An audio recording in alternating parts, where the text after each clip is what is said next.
Welcome. Salutations.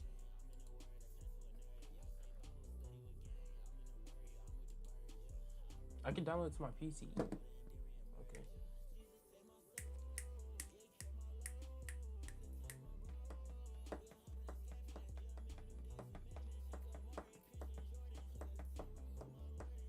All right.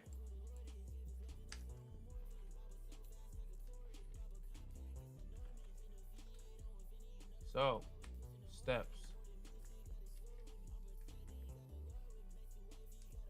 These are the tasks we have. Right. Finish color script. Right. Make animatic, timing, etc.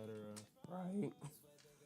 Then after that, we want to create background. Start animating. Simple. Composite. Edit. SFX.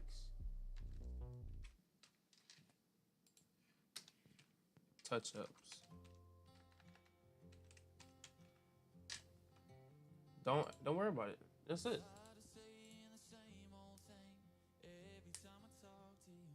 Yippee ki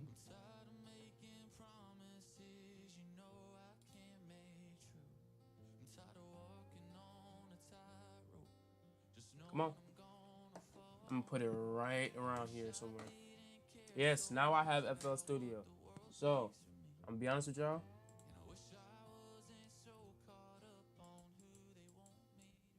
There's so much things I want to do. Like I can make this whole, this whole stream. It's gonna be a short stream, I believe today.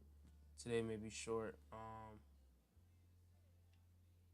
Today might be a short stream, but that's okay. There's nothing wrong with it being a short stream.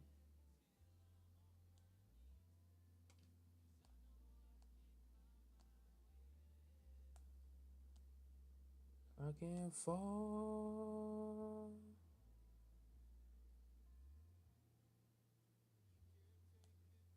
All right, like I was saying, yeah, today's definitely gonna be a short stream, which is okay. There's nothing wrong with that. However, I have FL Studio now. Not saying I'm gonna make some music. I don't necessarily know, cause like, what if we just start making a beat right now? Who's gonna stop us? Nobody. But like, just cause you can do something, that doesn't mean you should do something. And I have like the free version. I don't have like the the new one yet. I mean like the paid one yet. If I actually find something worth, like, if if I find it like worth it, like, if I believe, okay, can you let me close out my music first? Hold on, I can pause it on my phone. Okay, what does this mean? Piano roll.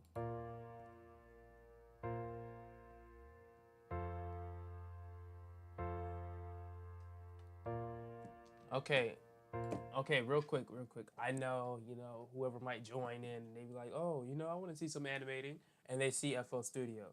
You didn't get clickbait. I promise you. I'm very random at times once I click start stream. It just happens. It's not my fault. Okay, so what we can do, we can make it D. No, I don't like that. Make it E. Oh, hex, no. Make it go back. No. Select alternative. Right click for P.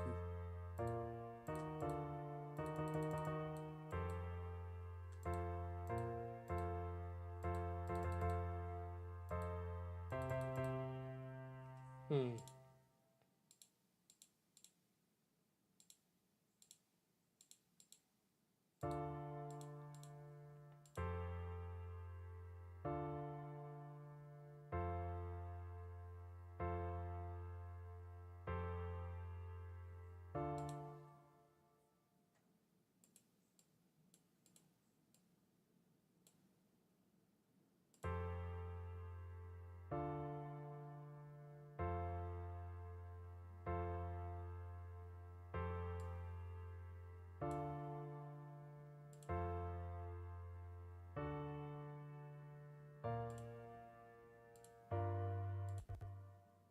Okay, so whatever. So basically, what's this? No. Um, where's the third? We're gonna move you up. Move you up. Now, move you up. Move you up.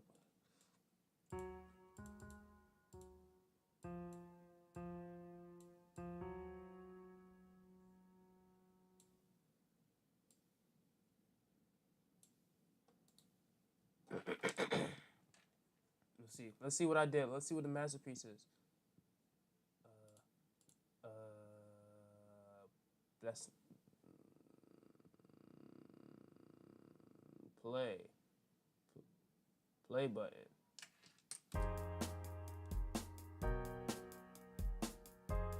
When was there? When did you get added?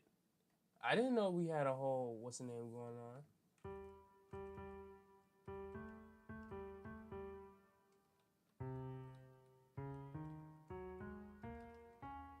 Oh, I didn't know I could do this on my keyboard.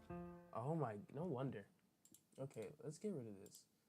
First off, chords, delete. Cancel. You're right. You're right. I'm gonna delete this though. Yeah, let's do that. Let's delete that too.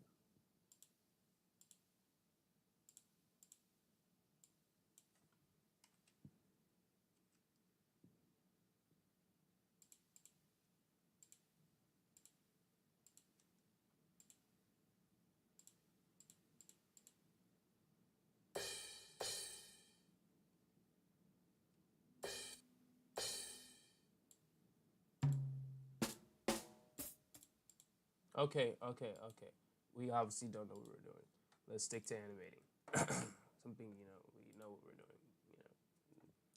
So as of right now, we're doing a color script. We have the whole storyboard already finished. Then we added some more too to make it, pull a oomph into it. So now, we're just doing a color script. And for the past couple days, I've been trying to study how to do it correctly. And this is what basically we have so far. And be honest, this was a long, excruciating, like passive thinking situation. What I mean by that, like I've been thinking about this, like even when I'm not drawing or animating, like I've been thinking about this in the back of my head all day. Because that's what a good artist does. That's how you're passionate. There's love for the craft. Love of the game.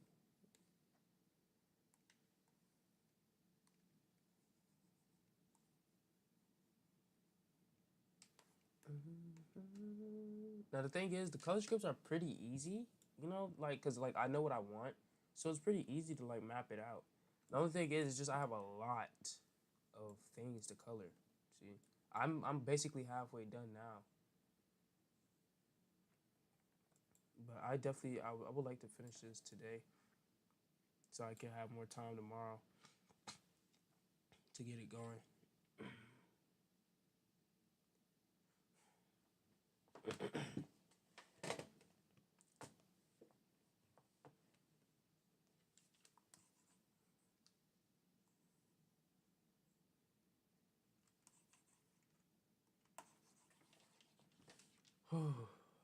So how y'all been? How y'all day been? It's been a while. Last time I streamed, I was sick. I'm good ish now. Healed in the name of Jesus. Got like snot still want to get out, but like I'm way better than I've been for a while. But other than that, chilling, just chilling.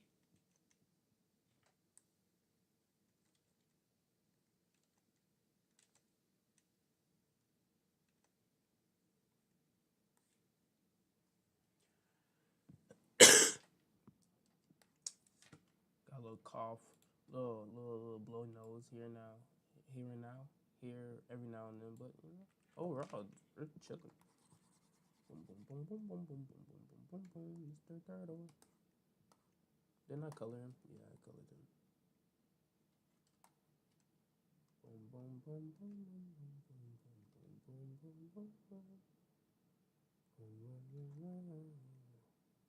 The thing that makes it harder too is because I physically have to draw this.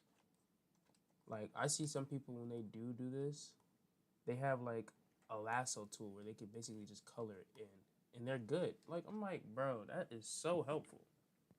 Too bad I don't got it.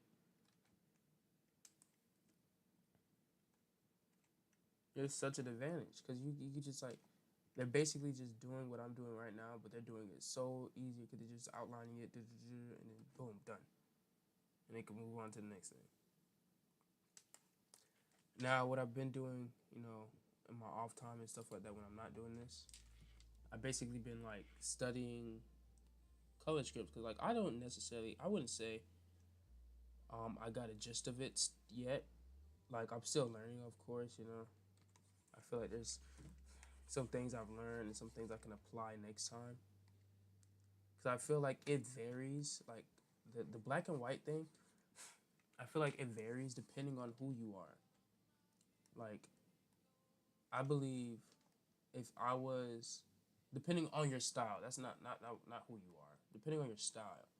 Cause if I wanted a super detailed like background and whatnot, like I think I would use more values. Cause more values would kind of portray that detail.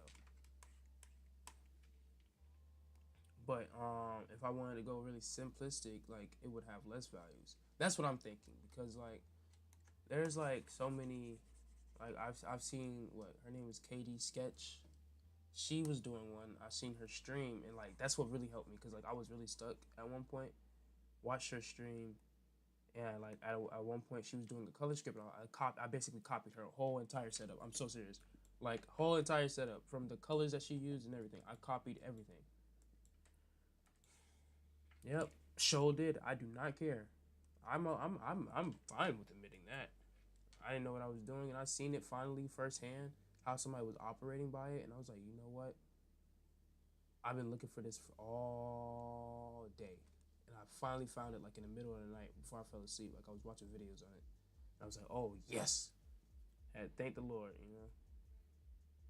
because like boy, when I say I was looking for something like that, basically like a blueprint, so I can start using it. That's what I'm saying. I don't think because her style is very simple, but her style is very nice at the same time. Like if I could pull up her videos real quick, so we can still get our stuff done. I like to go on a tangent with things, but I wonder if she's in here. KD Sketch. She has a Reddit. I don't think this is her. I don't think this is her. It doesn't look like her art at all. Um, um, KD Sketch. See, I've been watching this video. I watched this today while I was at work. Yes, yes. Some of y'all, are afraid of the thing called a job, but it's okay. You're safe here. Like, see her live streams. Well, let's just see her like her style. I just want to show you her style, her overall style. She started using Blender, and I'm be honest, I don't know if I'm going to use Blender for this one.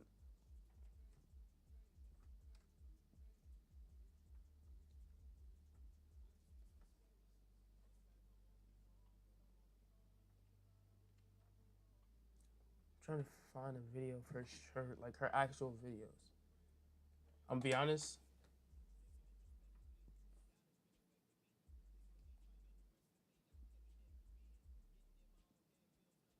Um, Shorts. I think this should show it. Like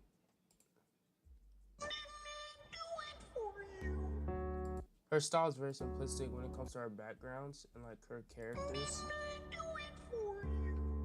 But color scripts are used in many things. Like they're used even in this obviously in every bit of animation. It seems to me, I've just been out of the loop. They use color scripts for basically everything, and in that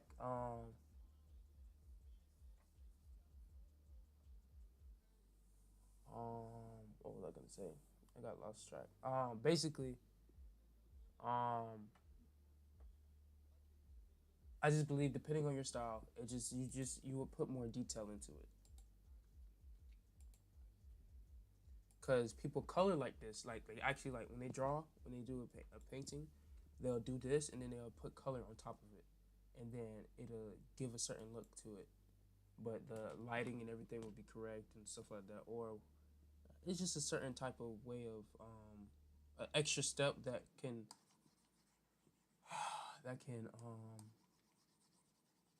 emphasize your lighting and things of that nature.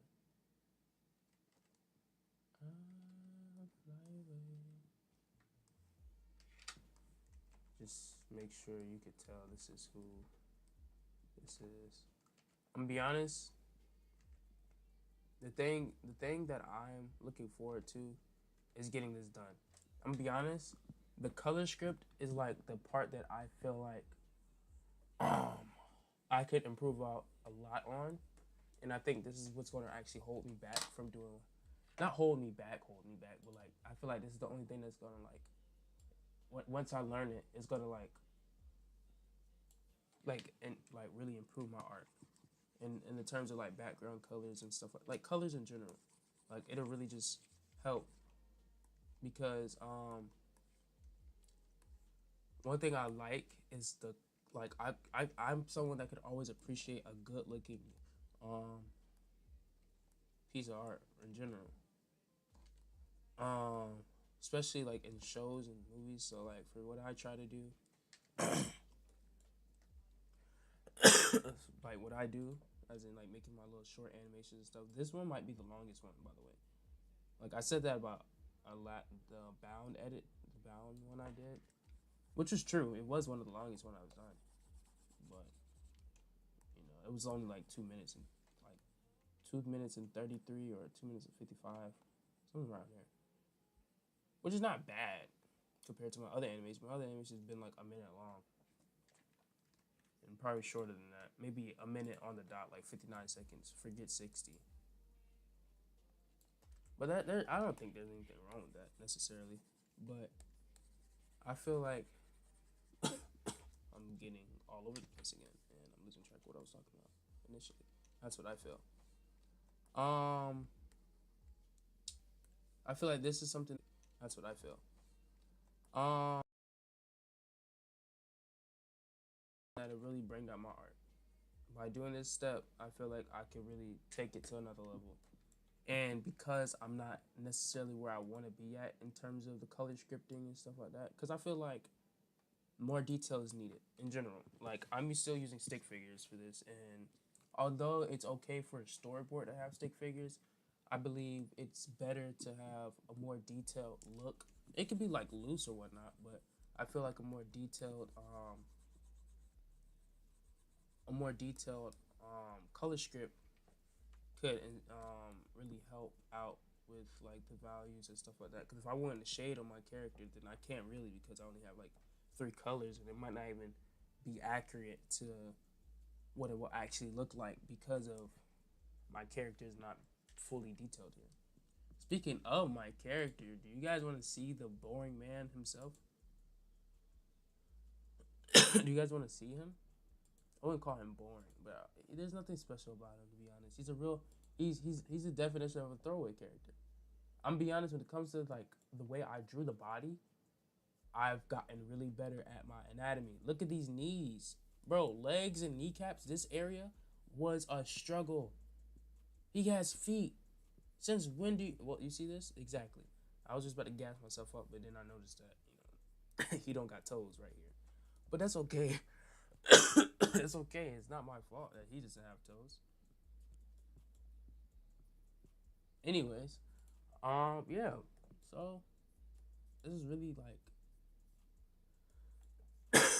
it's really listening. I really like this one, and I'm really looking forward to it because this is gonna include two things I haven't done in any of my animations: color script. I just noticed things to make my next animation better, basically. Cause with this one, This one wasn't bad.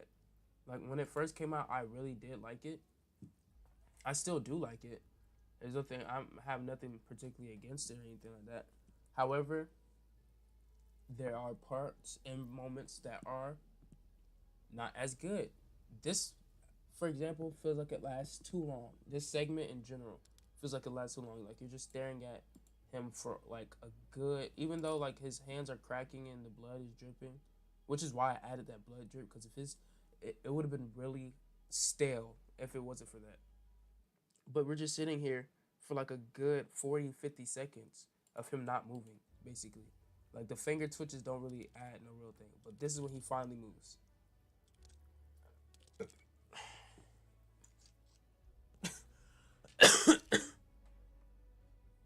And this is where the actual action happens. And then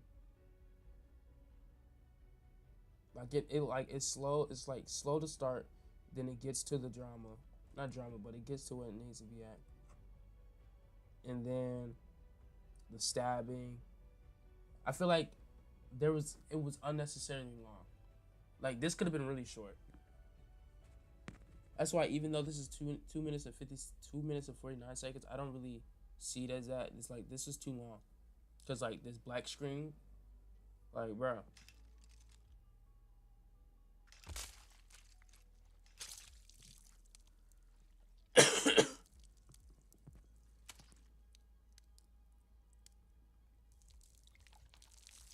One thing I did like though is the sound effects and the use of sound effects. I'm gonna be honest, that is something that I did enjoy, and my backgrounds. I did a lot of things that like I normally don't do, but there's always something I can improve on whenever I'm finished with my things. I can always see what I can improve on. One thing I don't like to do, I wouldn't say I don't like to do, I just don't do it necessarily. It's like fixing things while the animation's going on. Like usually when my animations are like in the process, I'm just doing what needs to be done. I don't really go in and like try to fix anything or add anything, which is important, which is why making storyboards are important because during the storyboard I added parts. Like where is it? This part was added. This wasn't here initially. This part right here was added. Cause he was supposed to initially just when he laid down, he was gonna fall.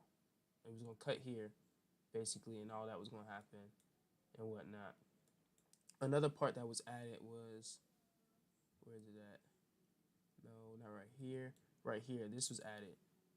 The Holy Spirit inspired me, and I added some parts that were needed, and it really just like helps it out. And then there's other parts that I wanted to add, but didn't really add really nothing to it. If anything, it put more attention onto the character rather than my message that I wanted to convey or the message the Lord has led me to convey.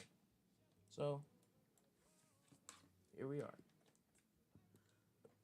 The one thing I really want to do though, is like really finish this today. Like I got to finish this today. It'll be so relieving to finish this today because that means I can move on to something else finally.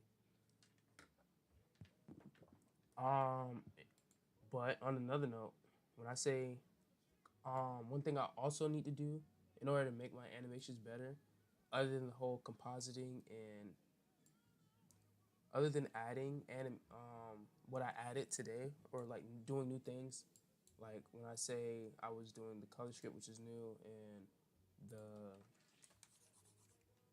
the what else? The color script is new and compositing is new. Those are two things that I'm doing that are new. What else I want?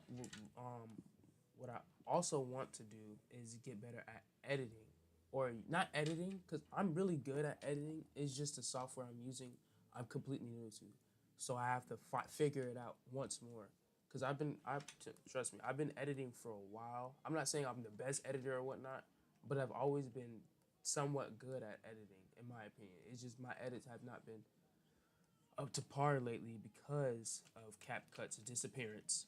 And I genuinely don't want to use CapCut anymore because CapCut has just failed me overall throughout the time that's been going on because like whatever necessarily was going on with them. What the freak? Boo.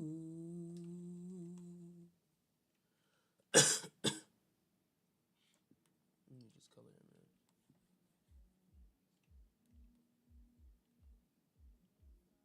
I have good news and I have bad news about this animation.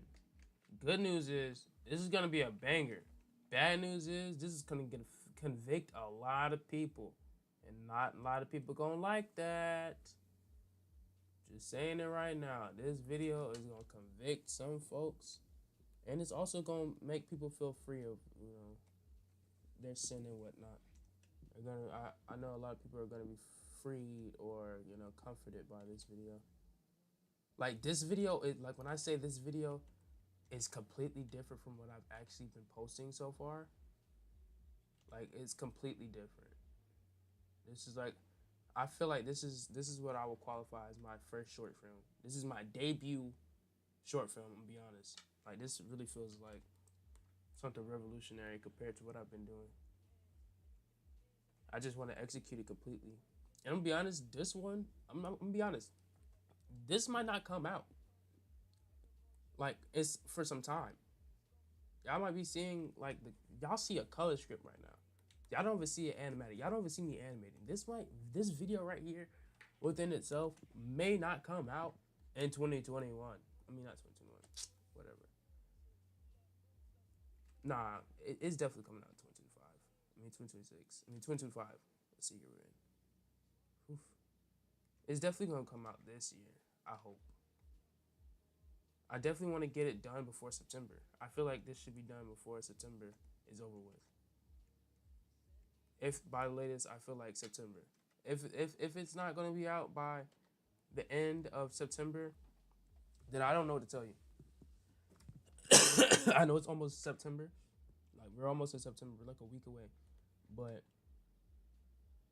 no, we're not. August. I've skipped a whole month. But if it's not done by the end of September, still, I don't know what to tell y'all. But when I say I'm gonna be doing so many, like, this is gonna be completely experimental low key for me. Cause I'll be animating differently, I believe. Cause I might just do this on Blender. I feel like I'm like talking, but like it's all over the place. Am I tripping? I feel like it's all over the place. Let's try to fix that. So, Blender, I haven't used. I've tried to animate on there once or twice. Try to get myself familiar with it, but like, I feel like I was too intimidated by it, and I wouldn't say quit. I just took a break from trying to learn it. Cause like, I'm gonna be honest, Blender my baby. Blender's my baby boo. Like I've been trying to learn that junk for the longest. I've been trying to obtain it for the longest, and now that I can finally run it on a PC like this, not saying my PC is the best, because that's another worry of mine, that my PC is not really up to par necessarily. And if I was to create a big animation like this on it, it might not be able to fully handle it. But 2D animation is way different. It's completely different from 3D. So like I should be able to still do it. I don't know. Who knows? I've been looking at a couple artists and how they composite and stuff like that, what goes into it. And I generally don't know what I'm going to do. When it comes to compositing, people normally use After Effects. I'm not using After Effects. I'm using DaVinci Resolve. I don't like Adobe. Never did. Never will. Sorry. I've used Adobe numerous times. I'm actually certified. I'm a certified Adobe user, but I don't like Adobe. It's just what it is. Adobe has I don't like Adobe because of their monthly prices. I wouldn't say necessarily like I don't like their program, because I guarantee you if I had it forever, I would use it. But I just don't like the monthly prices. If they had a one-time purchase, I would have so much better. I would have whole different outlook on them. I rather a app have both monthly purchases and a one-time purchase rather than just have monthly purchases and force you to pay for it. because that's like the industry standard. So they're really dominating in that way. So you have no other choice really but to buy them, to buy what they're offering, which is kind of unfair in a way. Cause like I'm about to go back to school again, and I remember when I was in high school taking graphic design or digital media is what it's called. They literally made us. We didn't have to buy it, thankfully, but like we had to use Adobe and whatnot. We couldn't use any other source, anything else, any softwares other than that. Had to use it. However, out of it, I got an Adobe certificate and whatnot, but like it's not like I'm gonna be able to put it in use really because I won't. I personally will not be using it. I personally will not be using Adobe.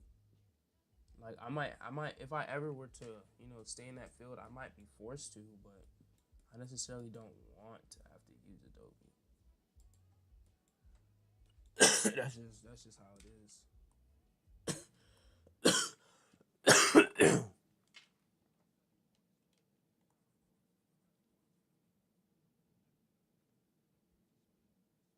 Lord, I thank you.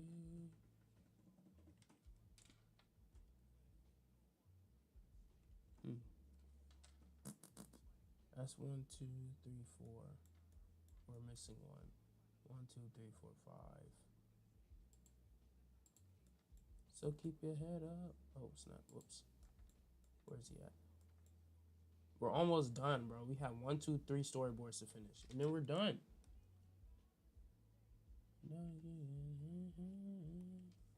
Freak.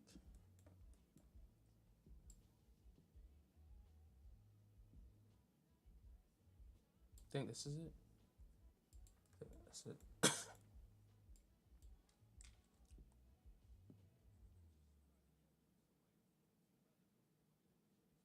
Wait. I wonder if I change the color of him on accident. Wait. Huh. Would you look at that? I did change the color of him. I knew I wasn't tweaking. When did you become dark skinned? Oh fuck, man.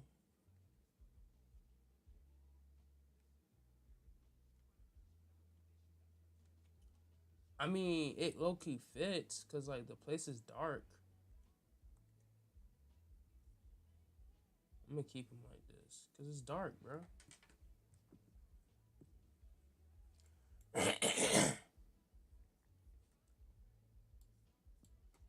That's crazy, cuz. They crazy.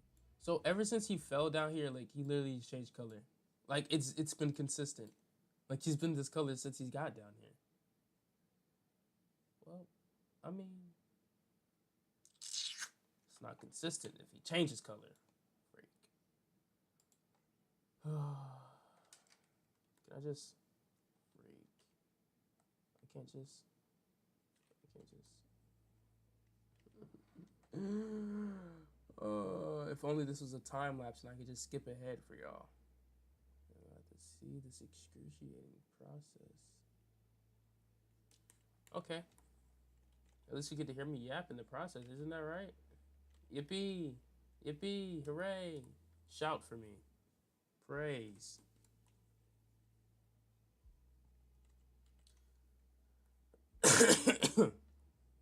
I can't just like.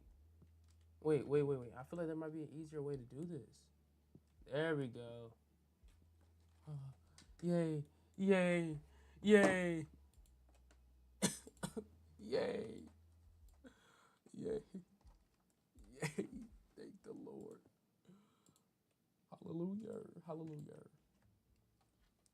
Mm-mm. Hey, hey, listen, baby. Ain't no mountain high, ain't no valley low, ain't no river wide enough, baby. If you need me, call me. No matter how far, don't worry, baby. I'll be there in a hurry. You don't have to worry. Now the right color, pal. See, that's where I messed up. Wide enough to keep me from getting to you, baby.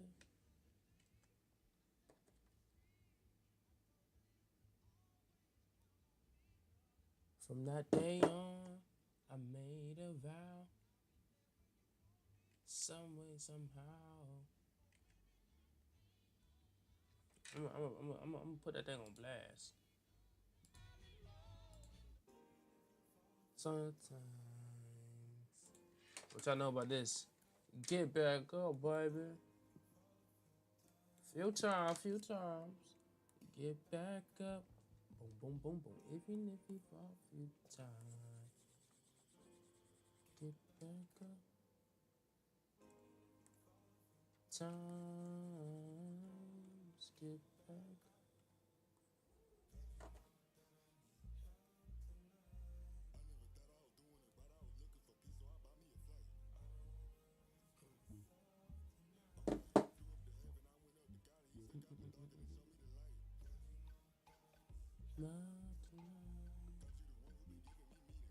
Oh my goodness, this is gonna be excruciating.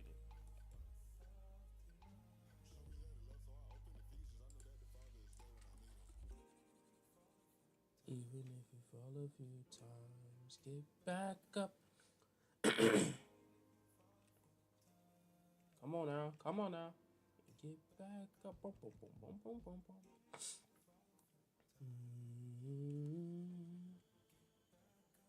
Boom, boom, boom, boom, boom. Even if you fall a few times. What if I just leave it? What if I just redo? What if I just undo it all and just leave it?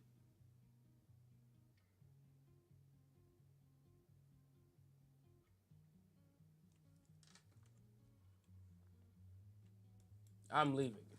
That's what I'm going to do. I'm going to leave it. And it works for the scene anyways. Now I'm on to paradise.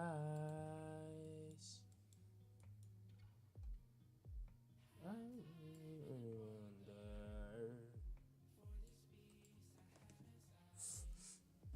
Hey. Let me let y'all know something real quick. Blender will always have a place in my heart. That's just true. That's just true. I will always love Blender. Blender will always love me. Like when I say I've been meat munching, okay, that's I don't like that. I don't like to say that out loud. That's crazy. That's wild. But I've been rooting for Blender since they came out with Grease Pencil. Not even since they came out with Grease Pencil, since they came out in general. Once they got on my radar, and then I noticed 39 minutes ago. Is my stream over? I ain't stopped my stream. Hey, let me see my stream. But anyways, Blender is really good, and I really want to use it. And be honest, I really do.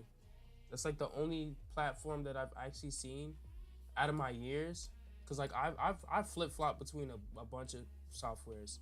If anything, I almost abandoned Krita at one point. Cause I wanted to try different drawing software. But I love Krita as a drawing software. I love it. I used to use Medibang at one point. Ibis Paint. You know, we all have had that journey when it comes to digital art. Everybody, I feel like everybody has had Ibis Paint on their phone at least once. Especially if you do art, you've had it on your phone at least once. I don't care who you are. You could try to sit here and lie to me and be like, "Oh no, I never had Ibis." Yeah, you're a liar.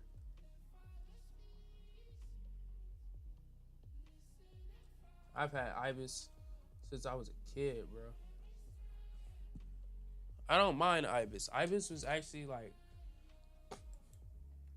ahead of its time. I feel like, or I just didn't know anything else. But I felt like that joke was ahead of its time. And finally,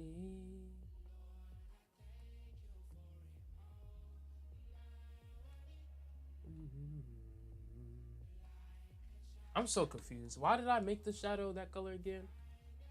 Because I had no other choice. So slavery. Um,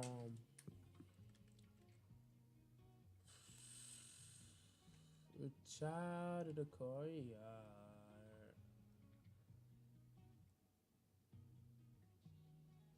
I'm be honest. I look. You want to show y'all what it would look like if I was to paint, not paint, but if I was to show y'all like add color to it. Cause like I'm be honest, it looks so interesting when it's gray, like all in gray. But when color, like it actually looks good in gray. To be honest, like grayscale, it looks good. Like when you zoom out and you just look at it from a distance, like it don't look bad. It looks like something's actually happening here. You see, I can't. I have to add it back. God, I need you more than ever. Freak, bro, that bothers me so much. Cause like you can see how light it is in the beginning, and then it just gets dark. But it's unnecessarily dark because he's no longer as light as he was. And that just messes up everything. Just throws it all the way off.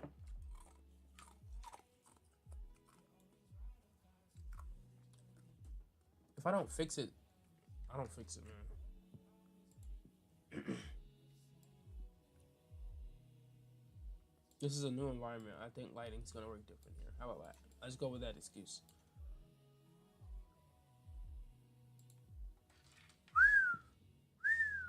God, I need you more than ever.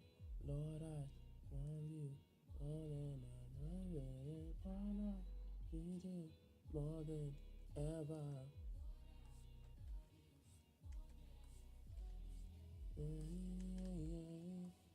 What I wanted to do, this little bar, these little bars, I wanted to kind of frame it. Yeah. See, do some like kind of framing work, low key, and just like act as if it was intentional or accidental.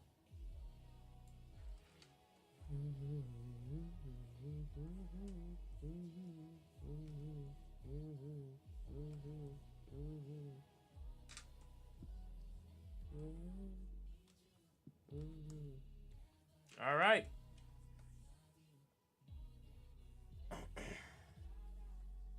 Need you ever love you. I'm be honest.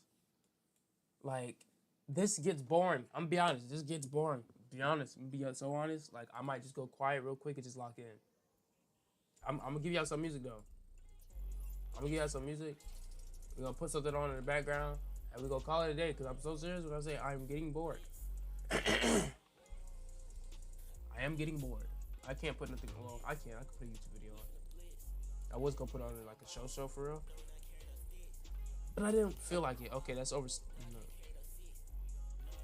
that would be doing too much if I was to put a video on in the back of what I was already doing.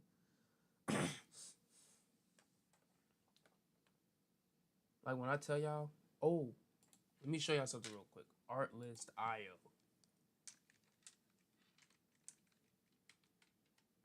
Man, this is free. It's free, and I can use so many what's the names. I can use so many different thingy majiggers. Did I just get doxxed? Did they dox me? Nobody will know. Nobody's watching, right? Nobody's watching, right? Check, check, check, check, check, check, check, check. Yeah, right, right. Nobody's watching, right?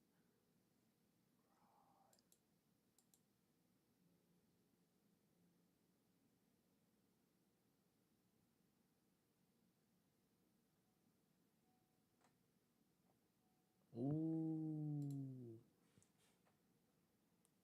Okay, so I finally started on. Okay, I really do gotta do.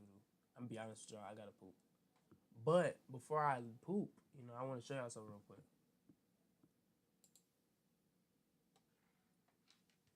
Art list.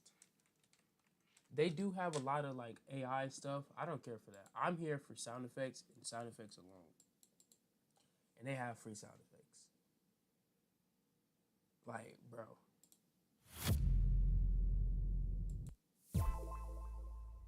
Like they have so many different things that I never thought I would even hear.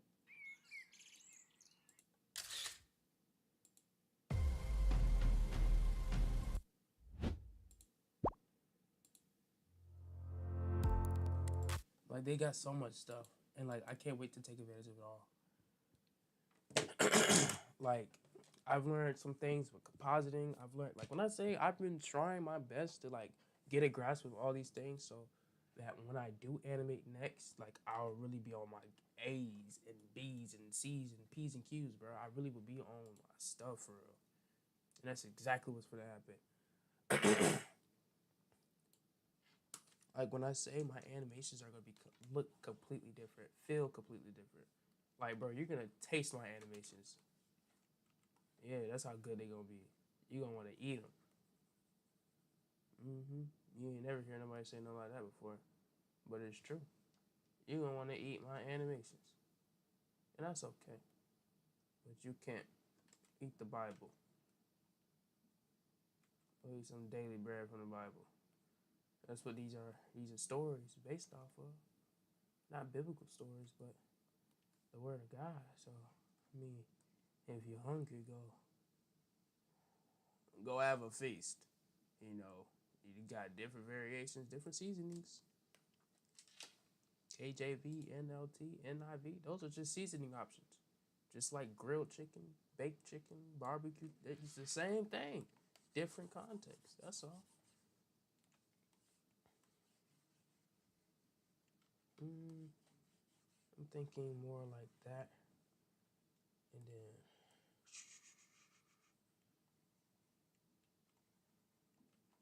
I really feel like there should be like a there should be like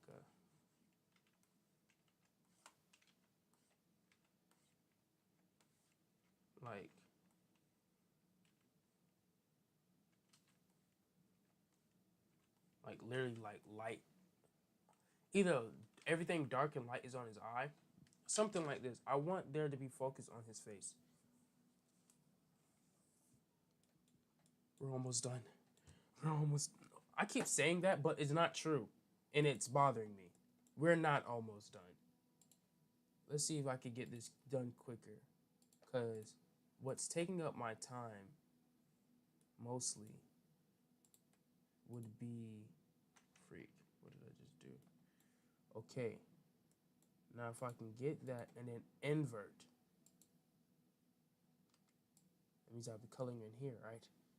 Right? Good. Good. Now, although it may act stupid, it's going to do what I need it to. Oh, freak. Yeah, I gotta limit myself. It's okay, it's okay. No one can hurt you. No one can hurt you. My music, okay, it's weird when I'm just sitting here talking, especially when I'm saying stupid stuff like that. The freak. Y'all made me sound weird. Okay, this is okay. I'm not. Hey, hey, hey, hey, hey, hey, hey, hey, hey. Hey, hey, hey. Hey, hey, hey. Y'all know about that Fat Albert? Y'all know about that. I really have to poop. I lucky don't want to leave yet. I want to at least, okay, when I finish this part, then just leave me with these two, then I'll go poop. Alright, that's my bargain with y'all. Oh, the Phoenix. All ends with beginnings, baby. What keeps the planet spinning, baby? The forcing of beginning. Hey, we've come so far to give up who we are. So let's raise the bar in our cups to the stars. She's up all night to get some. I'm up all night for good fun. I'm up all night to get lucky. For some. Get some more. Get some A's and B's. Right?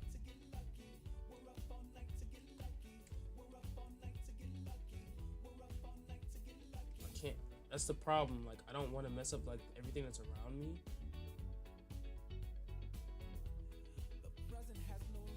The present has no limit, baby.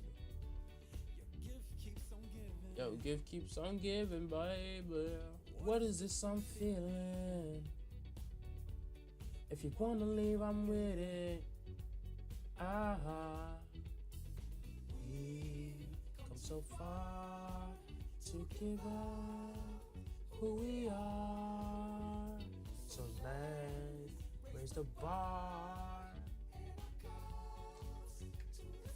I can't. I keep messing up and bleeding into other what's the names. It's doing the job, but I'd rather have efficiency over time or whatever you want to splurge somehow. We're up all night for good fun.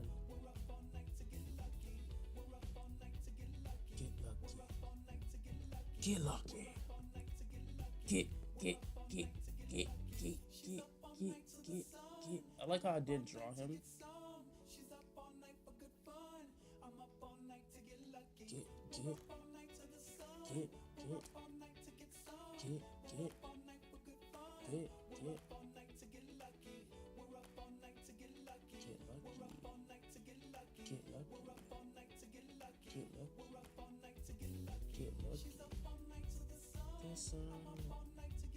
The sun, get fun, get lucky. The sun, get some, get fun, get lucky, get lucky.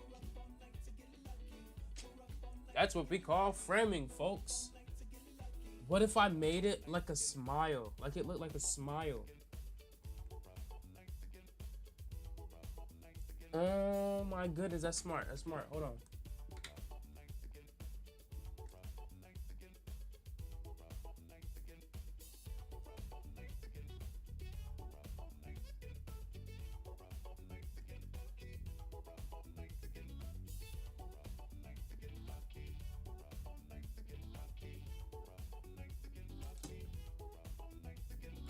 Something like the shape of this.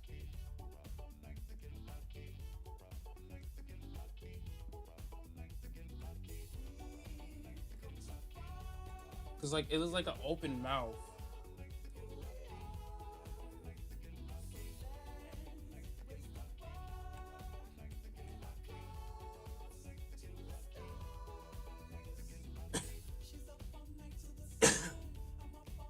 It was like somebody with their mouth open like that. And then they have like ugly, nasty teeth.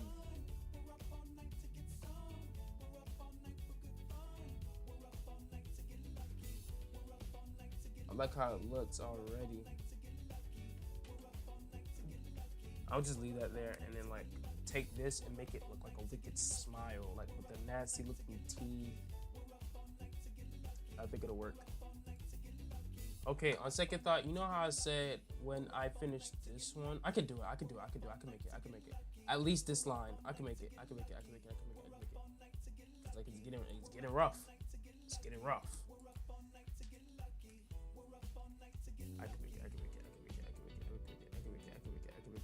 I can make it, right? Guys, y'all believe in me, right? There's belief here, right? Please tell me you believe in me. Just a little oopie doop. Like a little oopie doop. Oopie doop. Just a little oopie doop. A oopie goop. A oopie goop. Burn.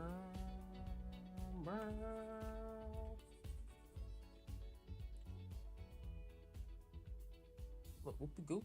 That's all. A oopie goop. The thing is, I want this to be a dark color.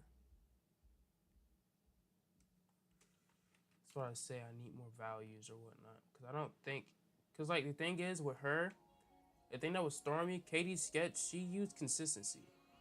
Like, she was very consistent with her things. Like, one character was this color, and then the background was this color, the foreground was this color, and whatnot.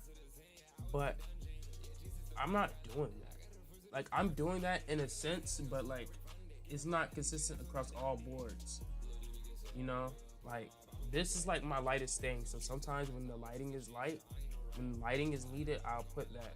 But at the same time, I also put that on stuff that's not lighting, like the tears. For example, that glass. I usually put it on things that might be bright, but like this is exactly what I don't want bright. Okay, we did it. We did it. We basically did it, guys. We did it. We did enough. I'll be right back. How about y'all? How about y'all? How about y'all look at cheddar biscuits?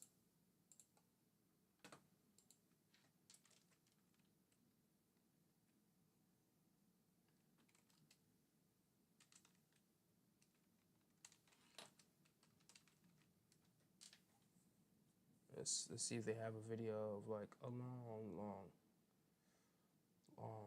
video of cheddar biscuits being cooked. All right, Claire, the floor is yours. It takes a talented team to bring top-tier games to the world. If you know you're destined to make games but you aren't sure how, we can help. At Full Sail University, we have multiple programs designed to prepare you for a career in games. From art, design, and programming to leading the game development process from pre-production to playtesting. So, which path is right for you? Our Game Art Bachelor's degree is available on campus and online. It's a great option for game-loving visual artists. You'll get to create 3D characters, props, and rich visual environments. Using traditional art and animation principles, you'll learn to realistically articulate the components of a variety of game assets.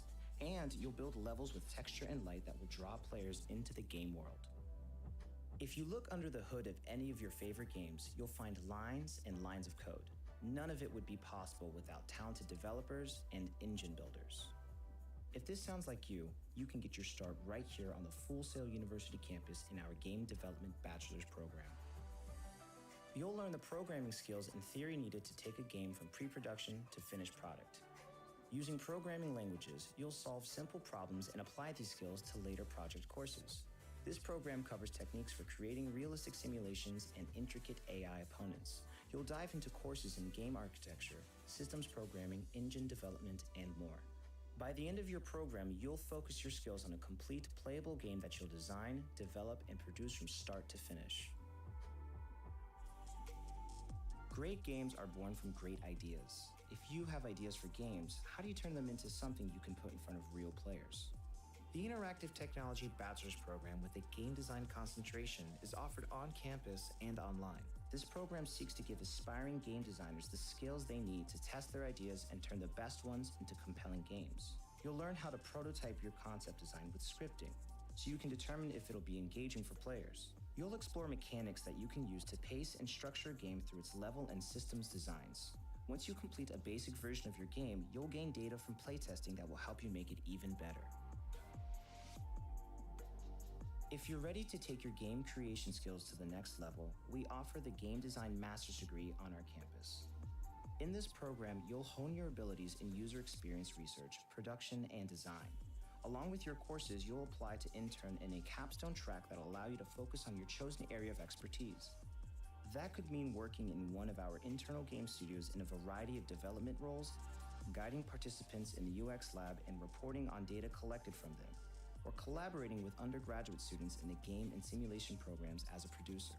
No matter your area of focus, you'll learn what it means to be a leader and what it takes to work in a team. So let's recap.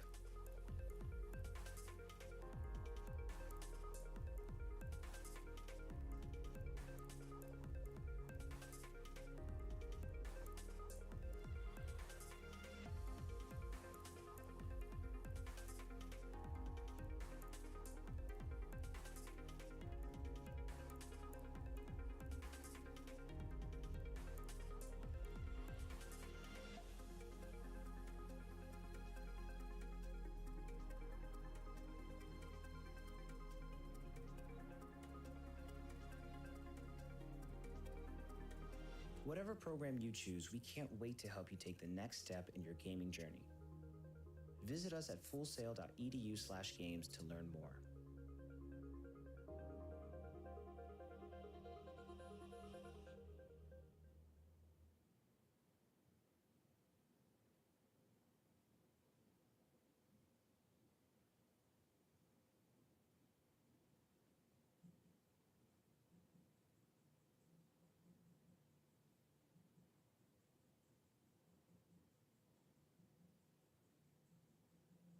How to use AutoQuote Explorer.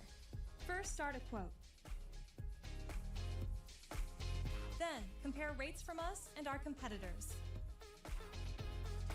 And lastly, choose the rate that works for you. Hi everyone, I'm Claire Saffitz. Welcome to my home kitchen. Today we are back from our Austin road trip where we had so much fun, and I'm here to show you more recipes from my kitchen. Today I'm making a cheesy yeasted biscuit. It's this recipe that I've been playing around with for a while, and it kind of splits the difference between like a fluffy dinner roll and a flaky buttermilk biscuit. They're so delicious. I'm gonna flavor the butter with some spices. I'm very excited to show you how to make them.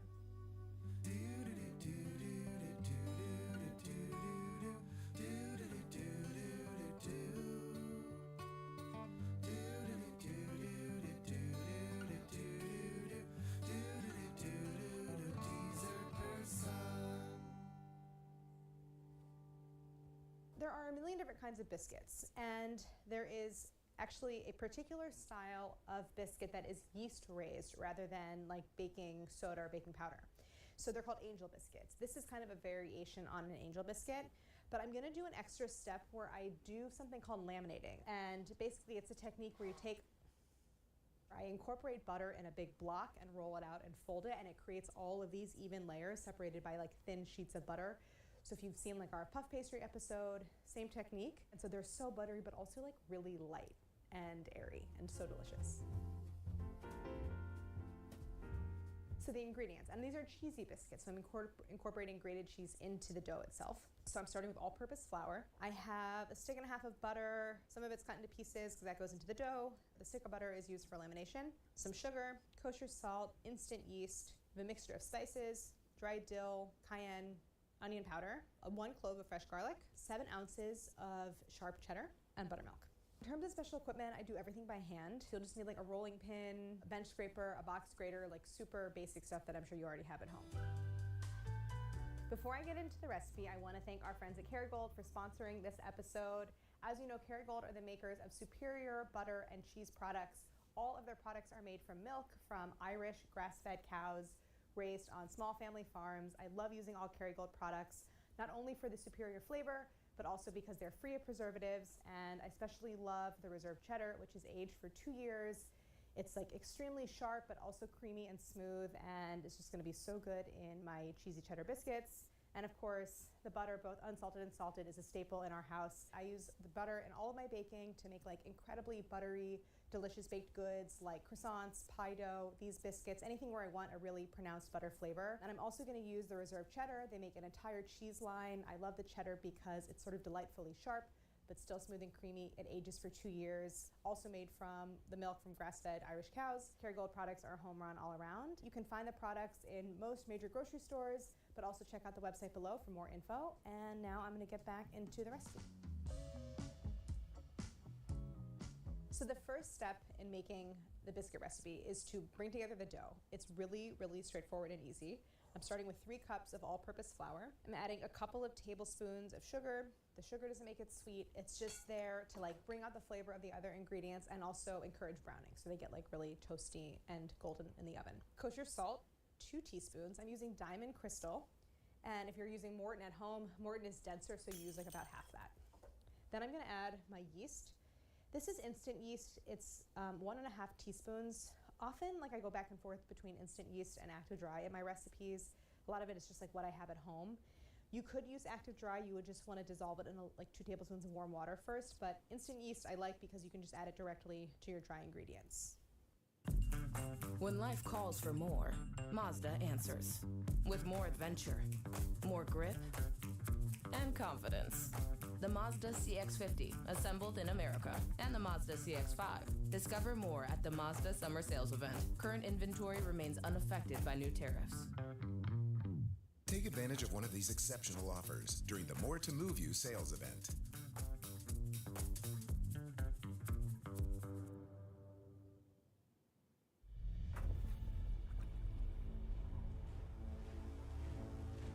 A great stirring is underway.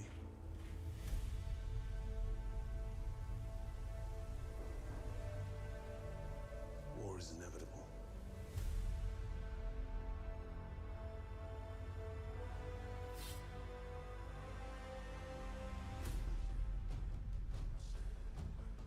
There are forces more powerful than the will of the gods, my son.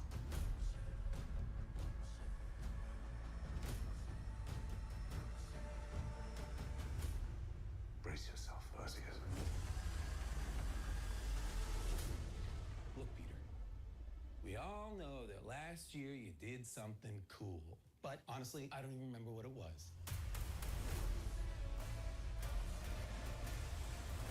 We're headed into the sea of monsters. You sure you're okay to do this?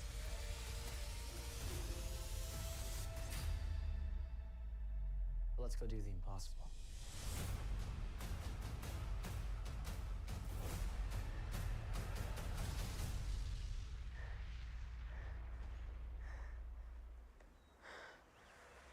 What? So this is your boyfriend, huh? I never said boyfriend. I never said boyfriend. I believe you.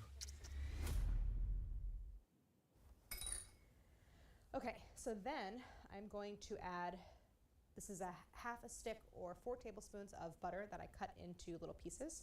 So I'm gonna add this in. And this basically starts the way like a lot of sort of buttermilk biscuits start, where I'm gonna smash the butter in. I'm just using less butter than I normally would because of course we're gonna add a bunch of butter when I add the butter block and laminate it in. So I'm just kind of tossing everything together. The butter is, I mean, I chilled it, but it's been out of the fridge for a little bit while we set up. So it's like, it's definitely not softened, it's slightly tempered, but you just don't want it to be room temp. You want it to be cold enough that it kind of holds its shape. And that's only because you don't want it to stick to your fingers when you're doing this, but it's not really precise. All you want to do is really work the butter in and smash it with your fingertips to break it down into like little tiny pieces. You want to go until the largest pieces of butter are maybe like lentil sized, but generally you want it to be almost like so worked in that you can't even really see any more butter pieces. It's not that important or precise, but it does have kind of like a tenderizing effect on the dough. So that's why I like to add just this little bit of fat to the dough itself and then laminate in the butter block. So now that I have the butter almost entirely worked into the flour mixture, I'm gonna grate in my cheese. You can use any kind of cheddar that you want. I like a sharp cheddar. I wouldn't use the pre-grated stuff because generally like the stuff that comes in the block is a lot fresher. And of course I'm using Kerrygold Reserve aged cheddar, which has such great complexity of flavor. So I'm just grating it in on the large holes of the box grater. What was that pro trick you just did? Oh, that I coated it in the flour? That's kind of instinctual because it's like I do a lot of recipes where I grate butter in this way, frozen butter, and coating it in flour just helps to prevent the pieces from sticking together, but this is cheddar, so it's not really gonna clump a whole lot. Oh, so this is a 7-ounce block. You could do 6, you could do a little less. I wouldn't go more than 7 though, because once you start adding a lot of cheese, it does tend to weigh down the dough quite a bit. I love aged cheddar because I love when it has like those little crystals in it, like the way that an aged parm does. I love the sharpness. I like all my food to have some amount of like acid in it, so I love that it's like has that sharp flavor. Okay, so here you see I have all my little cheese shreds. So now I'm ready to add my liquid. I am using buttermilk.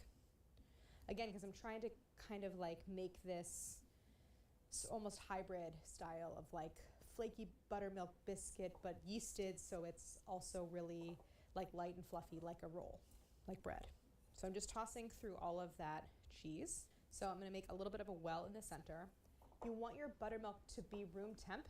That is going to help the yeast kind of activate. If it were cold, it's just gonna really slow things down a lot. So the proof is gonna take longer. So room temp buttermilk.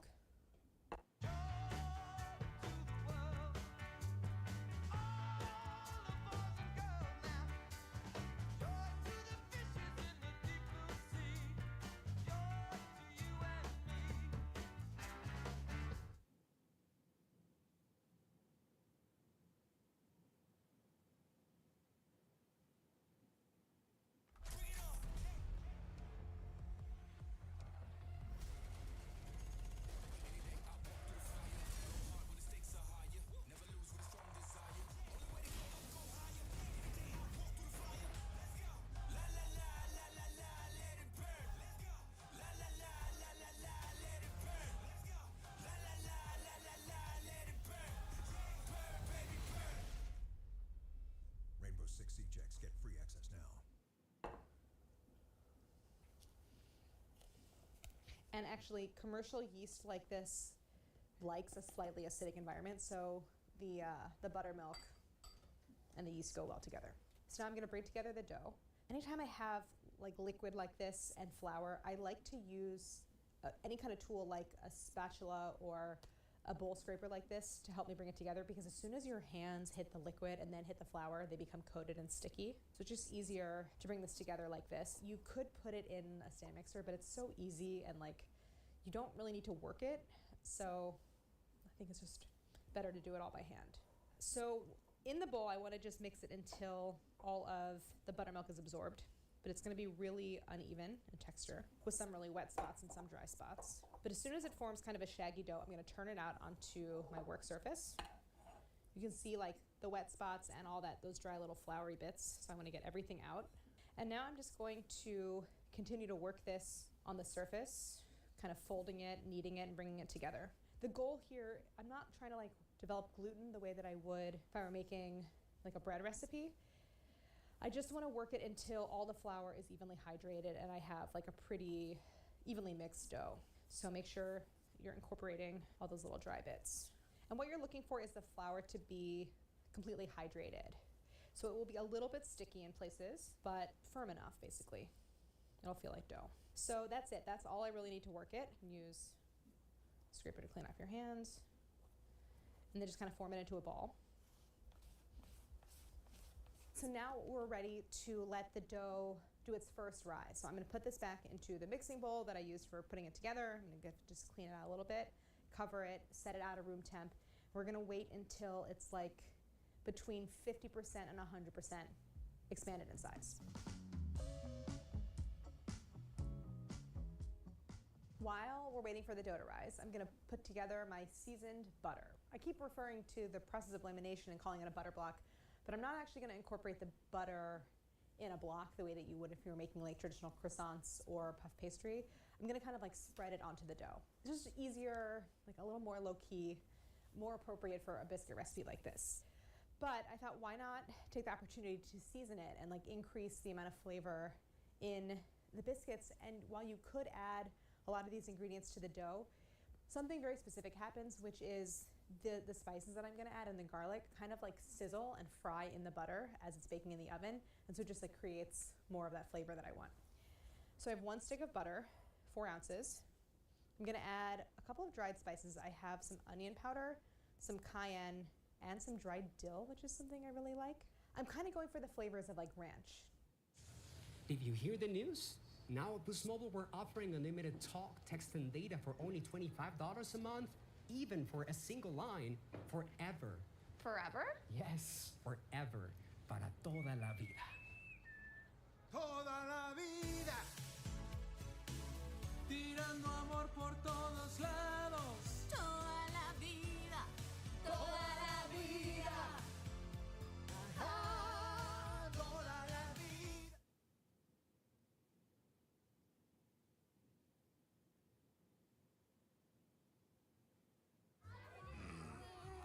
Do you mind?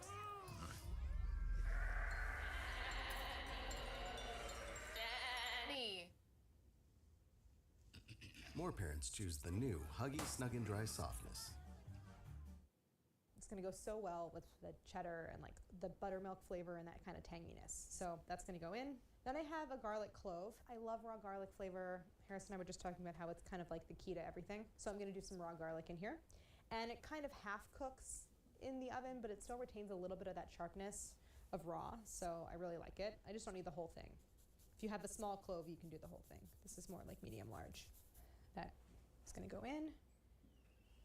I didn't have these ingredients out in the beginning, but I am gonna add a little salt and pepper. Oh, it's only been 10 minutes?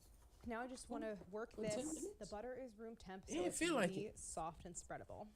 I just She didn't wanna even work get to- this with a flexible spatula until it's I very don't evenly think she even mixed. put it in the oven yet. That was sad. Wow, who would have thought that she would do absolutely nothing with the time I gave her?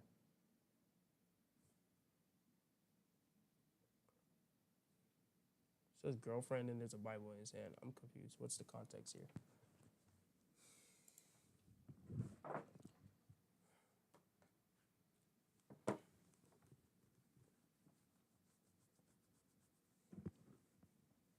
All right, folks. I would love for this Batman and this Superman to meet. Oh my goodness, that would be wonderful.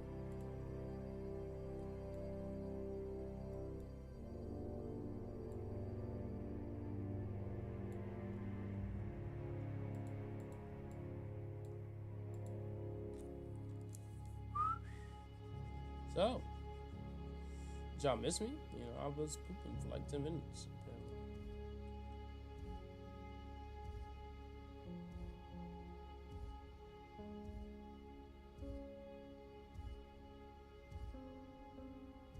You know, Some heavy behind I only footsteps. agreed to stay out of Gotham because I'm not brave or bold enough for its political corruptions and gut-wrenching crimes. But this is something else. The entire city looks like it's about to drown any minute. What are you doing here? If you could have just let me help, maybe just a visit or two each day, things may have been different. Like I may have noticed the bombs in those vans and disarmed them. Or at least I could have warned you about them, Batman. And escalate more chaos in the city. Imagine what would happen when they see a Man of Steel with the powers of a god handling these situations. They can barely handle a man in a bat suit. I don't understand. Why does helping, saving people from threats, how would that escalate chaos? What's more important than saving lives, Batman? Your power is a beacon. Some of these criminals over here would kill for that attention. They'll evolve, push boundaries. They'll want to be the one that not even Superman can stop.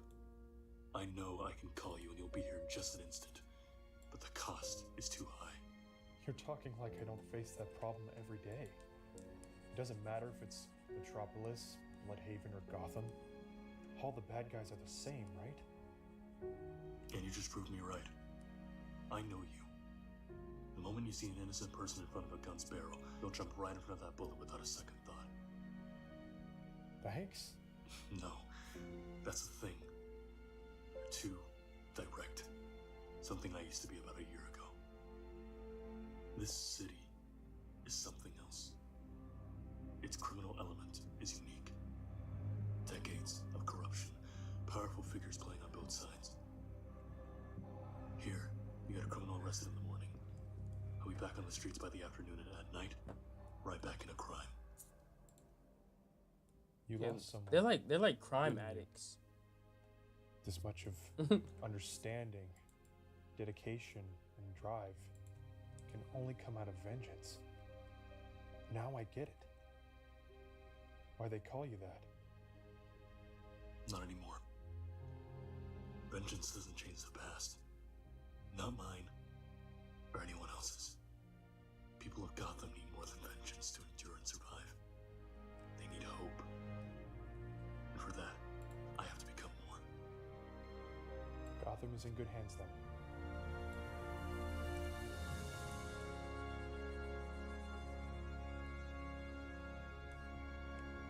I trust you, Bruce. But still, if you ever need help, just let me know. I'm just one call away. I won't. You say I won't? Two more, y'all. Two more. Is it because you don't want to, or because the lines are down here? Please do me a favor and lose that sense of humor. Do us both a favor and buy one.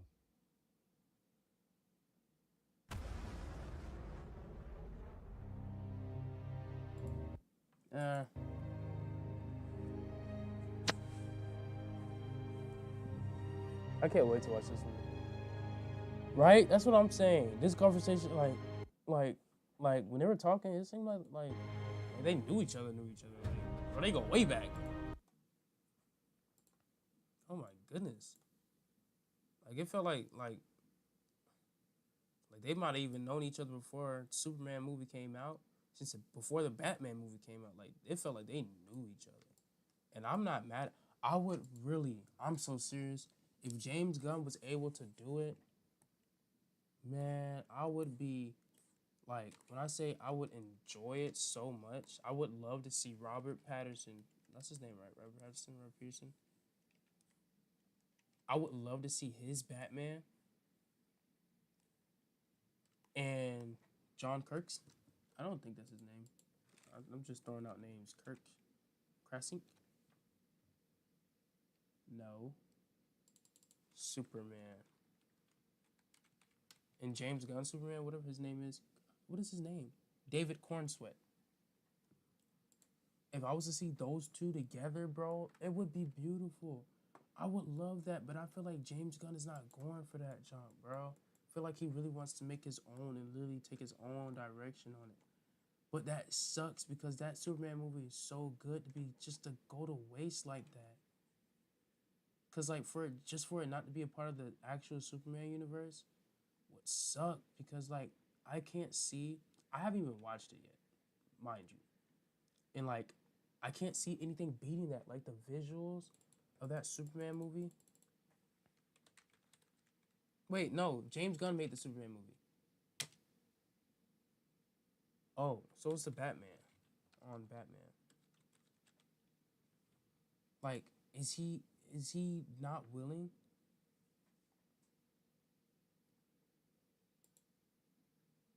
Hey, video creator. Like, with Artlist, because like the thing is with me, like that Batman is amazing. I really actually like the take on it, and like I like the world and all that. I'm not saying James Gunn can take another approach because I was thinking, you know, the Superman movie was gonna have to get replaced or something like that. It's not. So I'm be honest. If what's the name was to go, if Robert Pattinson's Batman was to go, I wouldn't be mad. But like, True to you guys and really give you something different than you've ever seen before. I'm not saying I would want that though.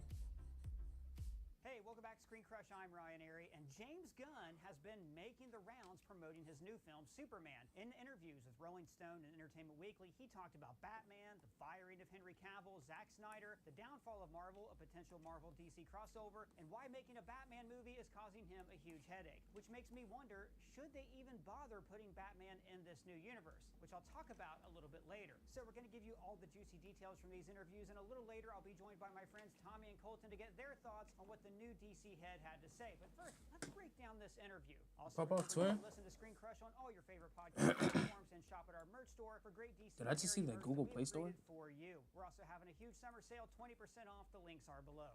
So let's start off with Batman. As of right now, Matt Reeves' sequel to 2022 is the Penguin, right? Still on the table. A script was supposed to be delivered to Gunn last month on Memorial Day. Gunn has confirmed that Reeves has yet to deliver, and he even called him slow. But he paired that comment with quotes saying, "Let him," meaning Matt, "take his time. Let him do what he's doing. God, people are mean. Let him do his thing, man." Gunn also dismissed the claims that the sequel was on the chopping block. The interviewer cited Gunn having previously stated that Matt Reeves wanted his Batman universe to be separate from the DCU. And when asked if there was ever any possibility of Robert Pattinson's Batman being the DCU Batman, that is the Batman that lives in the same universe as the new Superman, Gunn had this to say. "It would be a consideration. We'd have to think about it. It's not like we've never discussed it. Batman's my biggest issue in all of DC right now, personally. I'm not writing Batman, but I am working with the writer and trying to get it right because he's incredibly important to DC, as is Wonder Man." Gunn went on to say that Batman has to have a reason for existing. So Batman can't just be, "Oh, we're making a Batman movie because Batman's the biggest character in all of Warner Brothers," which he is. Instead, there needs to be a need for him in the DCU and a need that he's not exactly the same as Matt's Batman. Now, I personally wonder if this means we should even have Batman in the DCU because there are so many other great characters in the DC canon. But we're going to talk about that a little bit later on. Now, when pushed on the percent chance of Pattinson's Batman being the DCU Bat, Gunn took a long pause and said, "I would never say zero because you just never know, but it's not likely. It's not likely at all." Hey, do you guys got any food? Oh, no, put on clothes. Please put on clothes.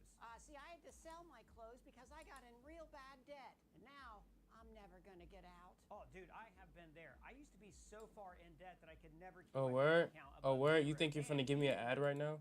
That much debt just destroyed my That's what you think this is? They want to take your car, your Shut your freaking pie hole. Yes. go back to what I was watching. Extensively about how resulting in a massive drop in quality. When asked about this downfall, Gunn had this to say: "Listen, you can do everything right and make a bad movie, but I do believe that the reason why the movie industry is dying is not because of people not wanting to see movies. The number one reason is that people are making movies without a finished screenplay." Gunn went on to say, "We just killed a project. Everybody wanted to make the movie. It was greenlit, ready to go, and the screenplay wasn't ready. And I couldn't do a movie where the screenplay's not good." And I cannot wait to talk about what that could have been with Colton and Tommy. I mean, what was this canceled project? Maybe it was the Anthony Muschietti Batman movie, The Brave and the Bold. Gunn went on to say, over at Marvel, they've been pretty open about the fact that they realized what's going wrong over the past few years. They put out too much stuff. And longtime Marvel executive producer Louis D'Esposito said that privately to me. "I don't even know that it's really their fault. They were under a corporate mandate. That wasn't fair, it wasn't right, and it killed them." Guys, that's huge. Like, James Gunn basically tattled on Disney ruining Marvel Studios. Gunn was then asked about the small but loud group of dedicated Per Snyder usual. fans who are rooting and That's plotting that's one thing I hate so much about Disney, because like Disney, like not even just Disney, but like, you know, Disney's the one that's doing it. They have so much power because they have so much money. They buy out so many good paying millionaire or billion companies, right? That do really good. That do really, really good and like have their own, what's the name? They buy it, they change it, and they ruin it. That's their problem. You can buy ownership or something and let them do their thing and still get massive money from it. But for you to buy something out and then you change it and you make restrictions on it, or you put unrealistic expectations on them, like, bro, you're just making it worse. And then you look crazy in the face when you're losing money. Yeah, you're not doing what the people told you. You're not doing what the people want. You're doing what you want to feed your pockets. That junk does not work. It never does. And I'm just glad like it never works out for them. Superman is you. Gunn said, "I don't mind it. I think it's good. I think you don't even want to have everybody root for you. These people actually help us because you don't want everything to seem 100% positive. It's all right to have an opposing force every once in a while." So it's clear that Gunn isn't too fazed by those still demanding that Zack Snyder and Henry Cavill be given their universe back. It's best to just move on. In an Entertainment Weekly interview, Gunn confirmed that Henry Cavill was actually let go well before Gunn was even brought on to helm a Superman script. We will treat you so much better than those shit. Game of Thrones. Oh my goodness. Is now available on both I forgot he was in freaking Marvel. I forgot he was in Deadpool, bro. universe on a larger PC screen and earn Google Play points for every Wait, purchase you make on PC. he's in Marvel now. Download Google Play He's Marvel. Down the street, you were just leaving. And that Warner Brothers never intended for Gunn's Superman to have Cavill. But I am joined here by two of my favorite people. We have Colton Ogburn, the guy who's trapped in our TV but doesn't know it, so please don't tell him, and Tommy Bechtold, the guy who is always on break. So I love that James Gunn approaches everything. I feel like other movie studio people are politicians, but James Gunn just kind of sweeps in like the guy who knows this is all about tights and fights and there's no consequences to what he's going to say, right? He's just blunt and honest, and he's always been that way online. Yeah, I appreciate sometimes that. to his own detriment. So let's go through this. Let's start with this Henry Cavill news, guys. So I want them wanna tears to point out drop. there's one thing about that that's maybe not quite true, or maybe the timing doesn't quite line up. He says they had let Cavill go before he got there, which is true. But then, Tommy, your hero, Dwayne "The Rock" Johnson, stepped in to try to be the new center of power in the DC universe, and he brought Cavill back for the post-credit scene of Black Adam. And James Gunn has even said, like, in that post-credit scene, we see Amanda Waller, his wife is in the post-credit scene. He's like, I had nothing to do with that, and they didn't consult him because at that time he had just been hired. So what do you guys think about that? About like the possibility, like, could Cavill have ever worked, or was he like too tied to the Snyderverse to begin with? I think that it would have been a huge uphill battle to try to integrate him in as Superman in this universe. It's also kind of counterintuitive to the announcement of this like clean slate, this brand new DCU. I love Henry Cavill as Superman. I was a fan. I even was happy that he was brought back at the post-credit scene of was it Shazam or Black Adam? Oh, Shazam, right? No, it's Black Adam because in Shazam they never show his head. Oh, right. Yeah. I guess for me, That was not Superman. That was a freaking body it's double. probably way messier. James Gunn is probably giving the story you tell your kids about why you're getting divorced, whereas like the reality of it, there was probably like, you know, Cavill's team probably tried very hard to keep him involved. And at a certain point, like these actors have egos, and it's like, well, if you're gonna start over, I'll just walk away, and in fact, I'll appear as a Wolverine variant to Deadpool versus Wolverine. Are you insinuating Henry Cavill has an ego? I don't see it working as much as I like him as an actor. I think maybe if James Gunn's DCU and gets wildly into a multiverse at some point, we could see him returning a la all the variants that returned in the Flash movie, but that's certainly nothing I'm rooting for. That looked Colton, hideous. You had a great theory on a video a while back that if Ultraman is Bizarro, how cool would it be if that was Henry Cavill? If like it started, I don't see Henry Cavill allowing himself to be the heavy and get beaten, but I think it would be pretty cool. Well, and something to keep in mind is they really did move on from Cavill, and then Hamada, who was over DC like at the time, and he was kind of like halfway out the door. The Rock really took advantage of the fact that there was like no adults in the room, like when they were finishing Black Adam, and you know, with his star power, went to like the WB higher ups and was like, "Hey, can I get Henry Cavill for this post-credit scene?" And they were like, "Sure." You know, throw Superman in there. Cavill did an Instagram post where he said, "I'm back," right? Like, oh my gosh, that's so embarrassing. Messy. Just messy all around the fringes. I'm known as having I love Cavill's Superman. I Okay, I don't care about Cavill right now. Maybe with a different Superman director. But you bring up a good point about Snyder, because there's this like Reddit post that's been read ironically by almost nobody that talking about Batman, bro. We're gonna get the Snyderverse back. We're gonna review bomb. This ridiculous post actually said, let's buy tickets. Let's start to buy tickets to Superman, but leave them in our cart so they don't get processed and nobody can buy them. Who has the time? I mean, the thing about the Snyderverse, guys, is we got the Snyder Cut, and it was a financial disaster for Warner Brothers. It seems like this is a very loud group of people who have no real actual power, which is a shame for them. I mean, I also think Zack Snyder got screwed over by Warner Brothers, but who has the time? Wouldn't you just rather watch a movie and enjoy it? I mean, Tommy, what do you think? I mean, you're probably the guy who posted it, now that I think about it. I mean, first of all, it's getting way more traction than you're giving it credit for, but that's typical shill suppression.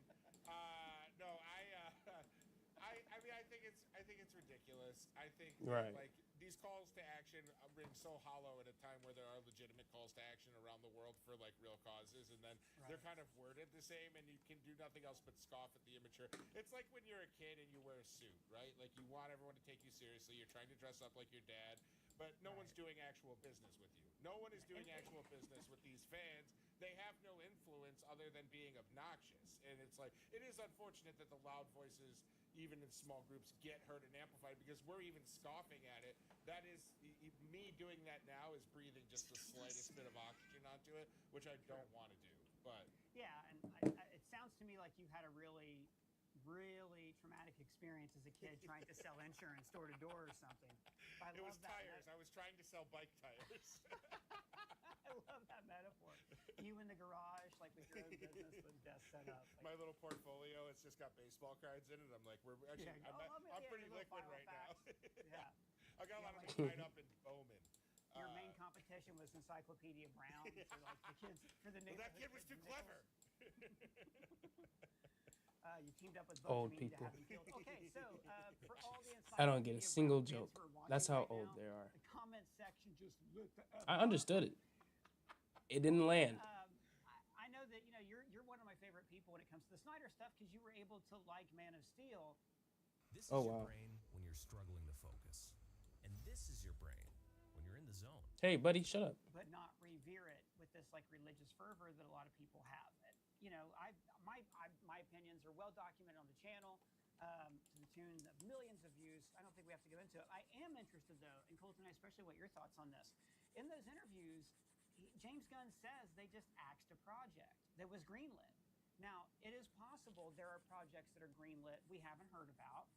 Sure, right? Like the Clayface movie was a surprise because it wasn't part of that original slate that Gunn announced a year and a half ago, 2 years ago. I'm not sure when that was. So I want to run through some possibilities here, and let's maybe see if we can guess what this is. The Authority, is probably at the top of my list because Where? it's a lesser known Okay, group, so James Gunn, what is his it seems like they were reputation? really gung-ho I know he's really good because in general, engineer but is in where Superman, has he? right? He's a member of the Authority. Okay, he's Swamp responsible for Thing, Guardians of the which may have Galaxy. been a TV Okay, show, what so I else? may be speaking out of turn. In fact, I think he said movie, but so I'm kind of mixing. I up think the that's where I know his picture. name There's from also because of Waller, Guardians of the Galaxy. Oh, he Paradise did Lost, Scooby and Doo, Booster Gold. Now, Lanterns is Endgame, already filming, Infinity Supergirl has War. already wrapped Oh, production. you're responsible for But the also, hits. The Brave and the Bold. I mean, they hired Anthony Muschietti right out of the gate after Flash, which everyone said he loved. And elsewhere, they do talk about like all these problems that they're having trying to get Batman off the ground. Do you think they canceled that movie, or what do you think they did cancel? I don't think it can be Brave and the Bold. Because he was very specific to say that he canned this project. Like Locks it's not down. happening anymore. Was like what I got from that. With him. I think there's no. Oh, okay, scenario where okay, he we're standing. cans Brave and the Bold. I think perhaps they're having trouble with the script, and he wants to make sure it's perfect before they move forward with it. But I highly doubt that it's a Batman-related project. I don't It's think it's a been, like, Batman-related just project completely either. removed from the release schedule. I hope it's not Swamp Thing. That was the project I was most excited for, and I could. A Swamp Thing movie would be a movie, fire. if I'm remembering Yeah, right. my recollection was it was announced as an R-rated horror movie. Yeah, and I think Which is maybe. perfect. Yeah, like maybe disconnected from the DCU even, like it's going to be just its own Elseworld Like an thing. Elseworlds or whatever, yeah. I think it's great though that he is perfectly willing to say this isn't good enough. Like instead of just churning out slop for the sake of, putting something out. And I was really glad to hear that Warner Brothers isn't like, breathing down his neck, like saying you have to release this many projects on this date and this. I'm really glad that they've kind of learned. They're not missing the fact of why they got James Gunn in the first place, which was he knows what he's doing. Let's let him do his thing. I wonder how many. You know what's so interesting about James Gunn? How old is he? How old is he? He's 58. He doesn't look 58. And the way his hair is, can we just talk about this? The fact that this man's hair is all white, he looks so cool. Like whatever I see, he just looks so cool and chill, bro. He looks like a good guy. Just a good guy. I remember seeing this picture. This man looks cool, bro.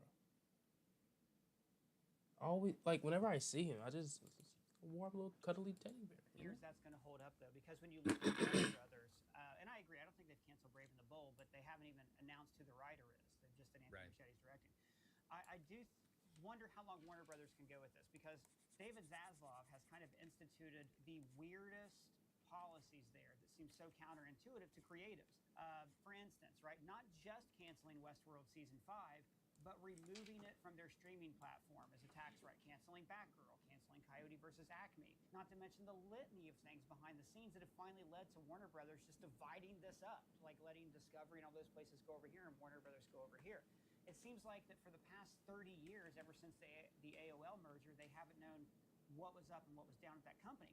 This could be the one division where they're trusting a creative, but I wonder how long it'll last. Like, if Superman doesn't do well... No, Superman did well. I don't How old see is how he? this universe Yeah. keeps going. Tommy, what do you think?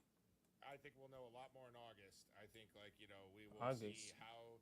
We'll So see the huge tone one. at Comic-Con, and we will see the first few weeks of box office globally and domestically for Superman. And I don't think they'll necessarily be like a public announcement of like Zaslav coming in and pushing mandates, but I think I don't think that it's as long of a leash as James Gunn is always going to be confident and comfortable in interviews, which is great. I love his personality, and I think it would be disingenuous if he gave a very company line interview where he was very vague about things and not, personally forthcoming. But I do think that I think that there is a lot riding on this Superman movie being a massive hit, not just a success. I think it needs to be an absolute. I mean, look at all of the merchandise tie-ins they're doing. I kind of feared that even if it does do super well and like it's beloved by audiences and critics and cracks 650 million, I wonder if on the flip side of that we could see WB like, oh, okay, we need a Superman 2, like in a forcing it.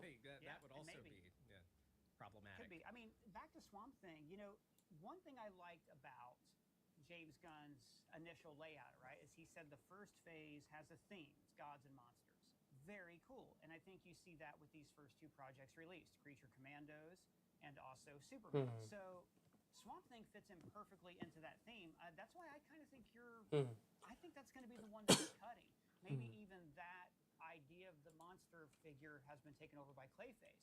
And, I mean, if Swamp Thing was an Elseworld story, I wonder if that means that Clayface is an Elseworld story or if it's the same Clayface we saw in Creature Commandos.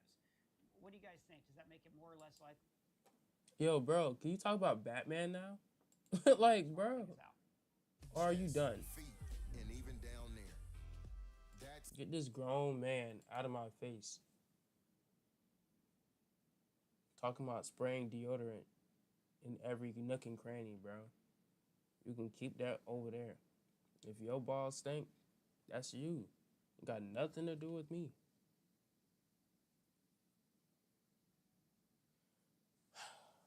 Man.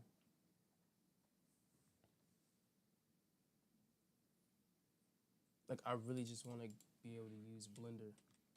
I think that's what I'm going to do after this. I'm going to try. I'm going to just do some tests. Okay, because I've tried to start an animation in Blender. Actually, an idea that I have, you know, cooking up.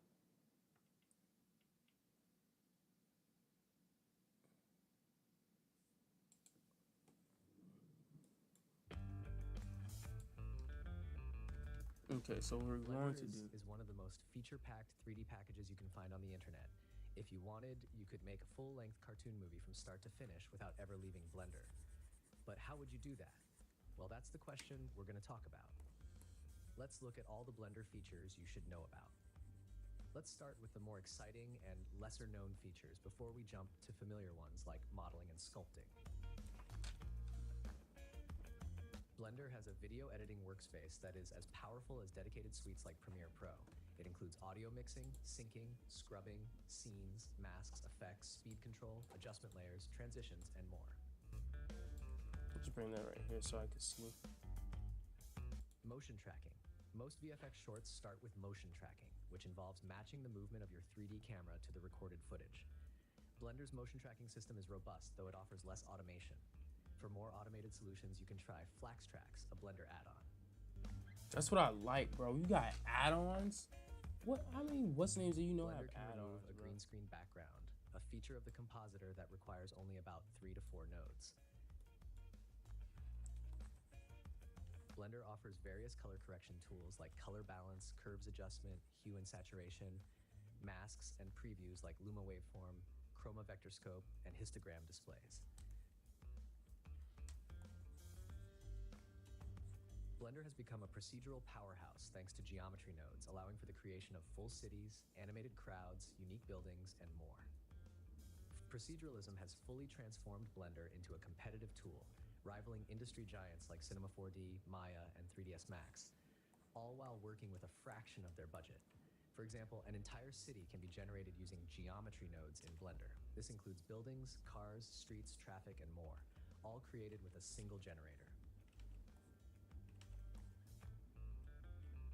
Blender's fluid simulation system lets you create realistic lakes or rivers with options for splashes, bubbles, foam, spray, and more. For advanced control, add-ons like Flip Fluids and Fluid Painter are available.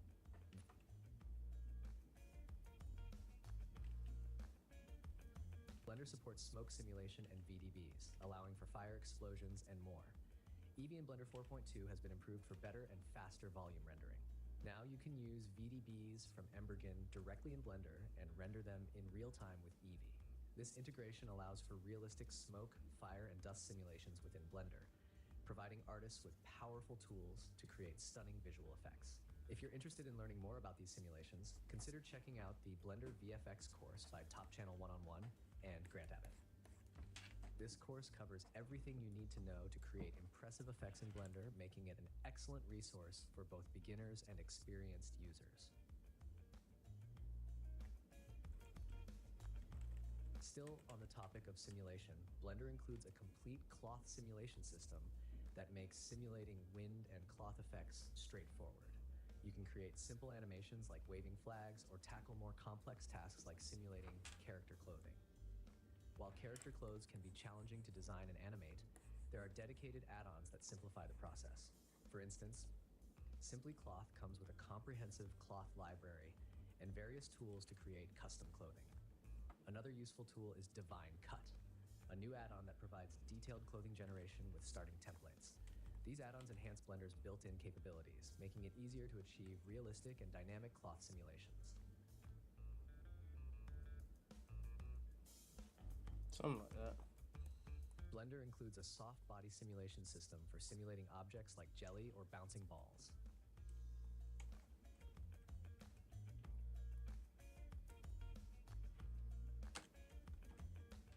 The opposite of the soft body system in Blender is the rigid body system, which is also built into the software.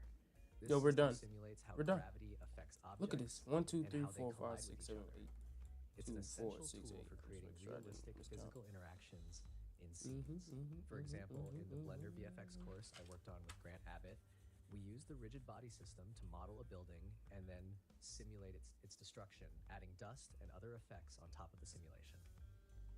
This course provides practical insights into using the rigid body system for dynamic and visually impactful scenes.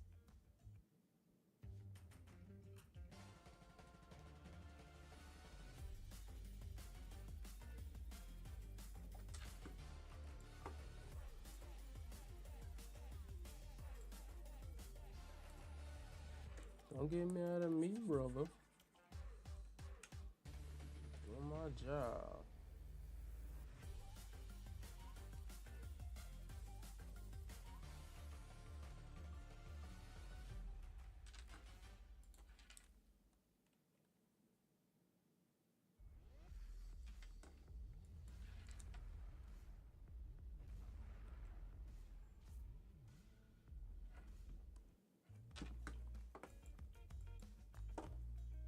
The particle system can add extra detail or instance large numbers of objects like grass, rocks, or flocks of birds.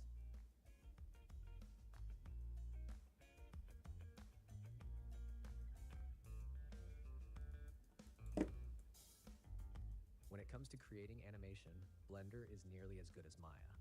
It offers all the essential tools, including character Nearly as good as Maya? constraints, a pose editor, nonlinear animation for independent movement, forward and inverse kinematics for fast posing, and more. These features provide animators with the flexibility and power to create complex animations.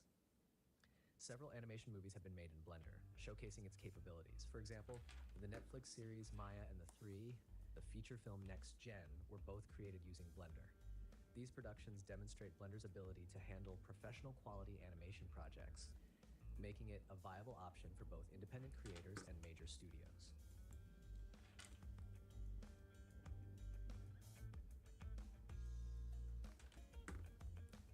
Before you animate in Blender, you need to rig your characters.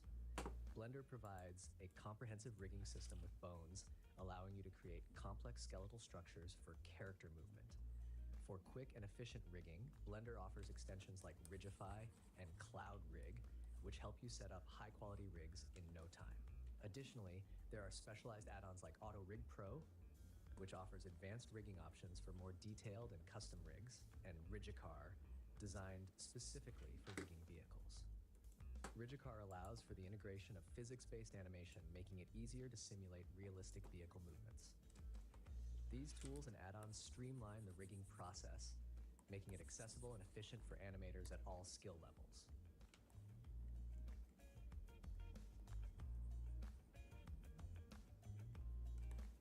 Yes, I'm hopeful. If you are creating advanced rigs in Blender, you can use drivers. Drivers are a powerful feature that lets you control one parameter based on expressions or other parameters within Blender.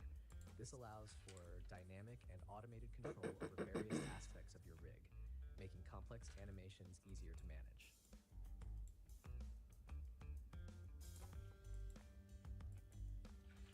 Similar to drivers, constraints can be used to modify the behavior of a value based on specific rules. The key difference is that Blender provides a list of predefined constraints, making them easier to set up compared to drivers, which require custom setup.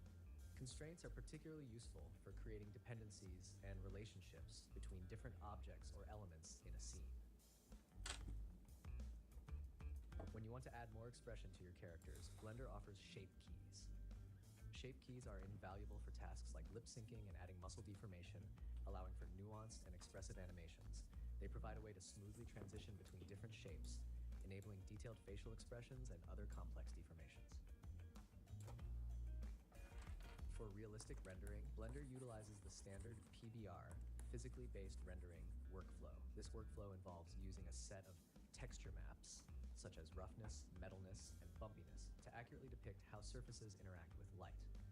PBR materials are widely available on the internet, but for convenience, you can use add-ons like Extreme PBR Nexus, which comes with hundreds of PBR materials to help you mix and blend different textures directly within Blender. This workflow is essential for achieving lifelike and visually compelling renders. UV unwrapping. When adding textures to an object in Blender, you can use object mapping or UV mapping. UV mapping involves projecting a 2D texture onto a 3D object. Blender provides all the necessary tools for efficient UV unwrapping, allowing for accurate placement of textures on complex models. Texture painting. While the PBR workflow offers a realistic look, texture painting provides a stylized appearance, ideal for creating cartoons, anime, and non-photorealistic renders. Blender's texture painting tools are versatile enough for most projects, but they can be enhanced with add-ons like Deep Paint, which can convert brush strokes into grease pencil illustrations.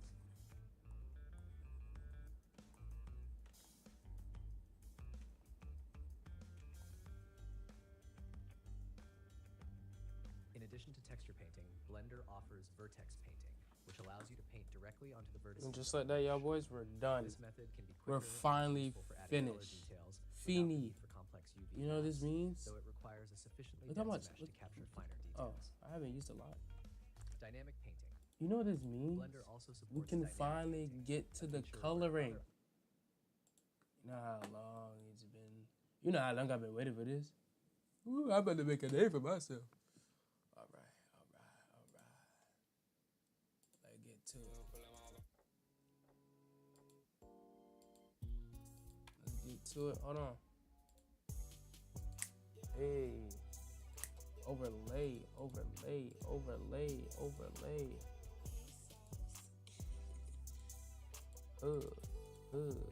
Make this a overlay.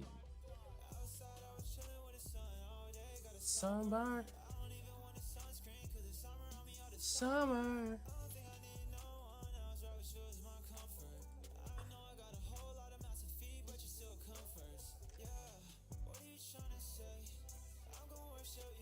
With these drums and 808s.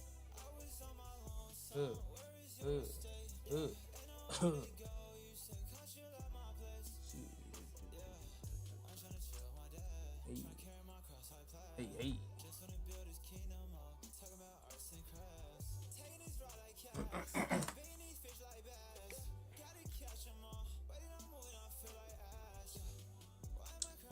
I want this to look orange, like autumn, like oranges. We can do brown. Let's see what brown looks like. No, never.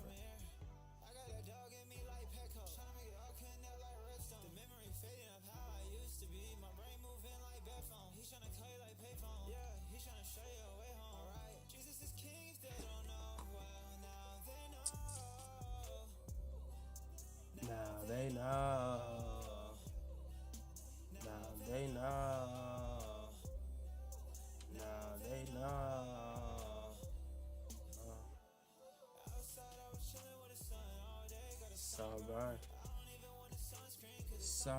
Summer.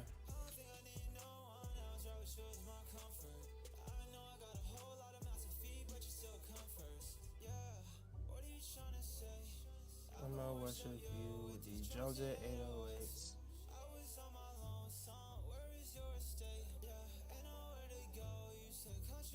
Hold on, watch this.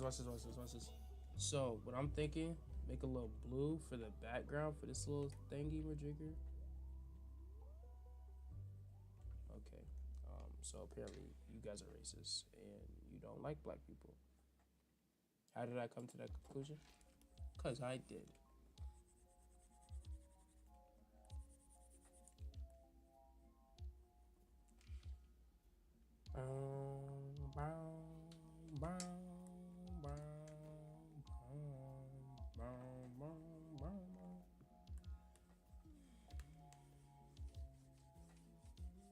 Okay, so the base is orange, right? We're right. Like, what orange do we use?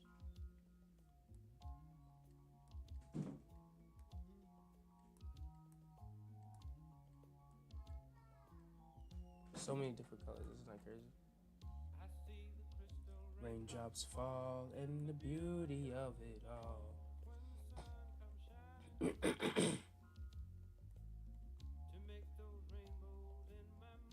When I think of you.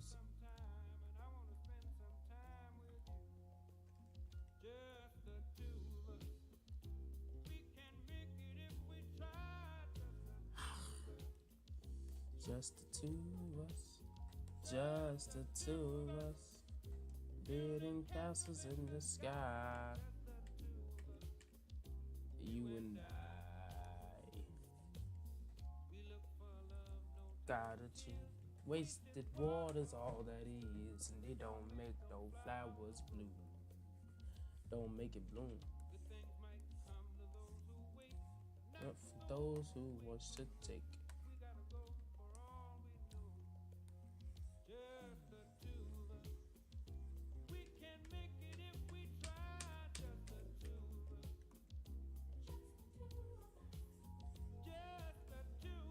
Okay.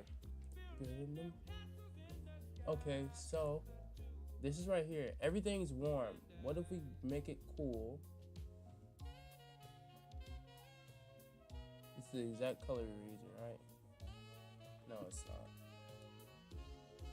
This is the exact color we're using. Now, if I go straight across, it's like right here.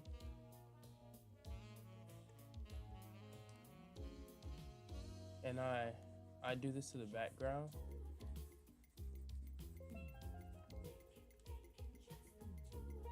How about this? Oh, would you look at that? We have a visitor. We have us a visitor.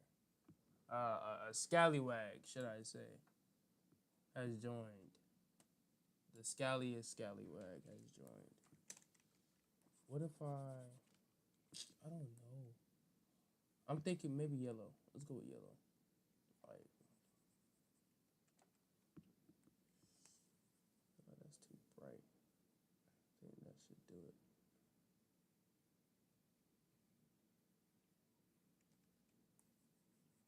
Oh yeah, I wanted to display like the light was gonna shine directly on here. Oh yeah. And then we can have another one like this. Maybe one like right here. Maybe one behind this rock.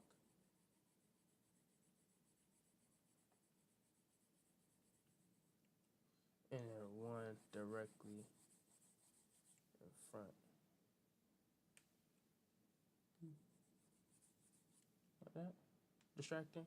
You know, just keep it simple.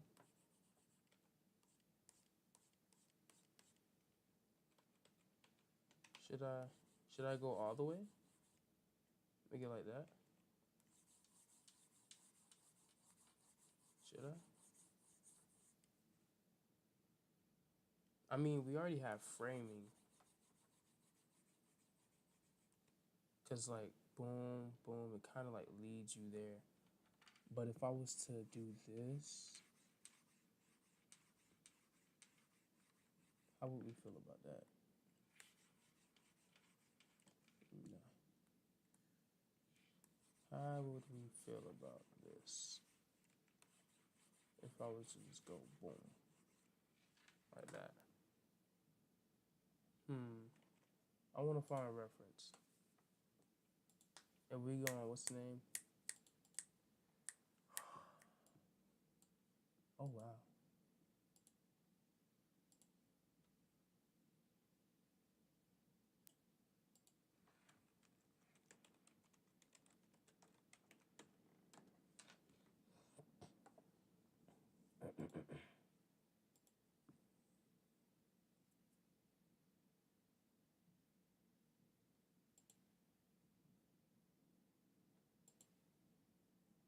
See that? It could work. Something like this could work.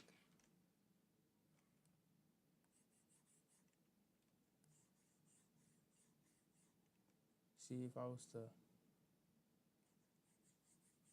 Nah, I'd rather it come this way.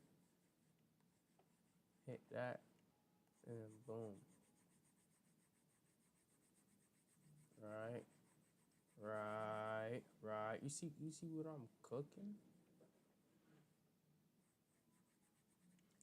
Like something like that. Light bends, my child. Light bends. But light also like can go from this to just like one straight line. It doesn't have to be. No, I don't know, dear child. I do not know.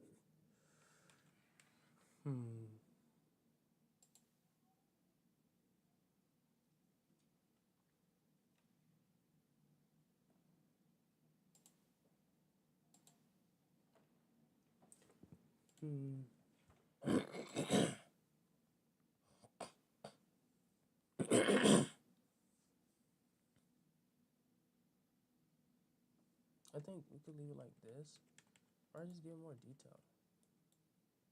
I don't know. We'll figure that out. I'm going to end stream. We did it. We finished it.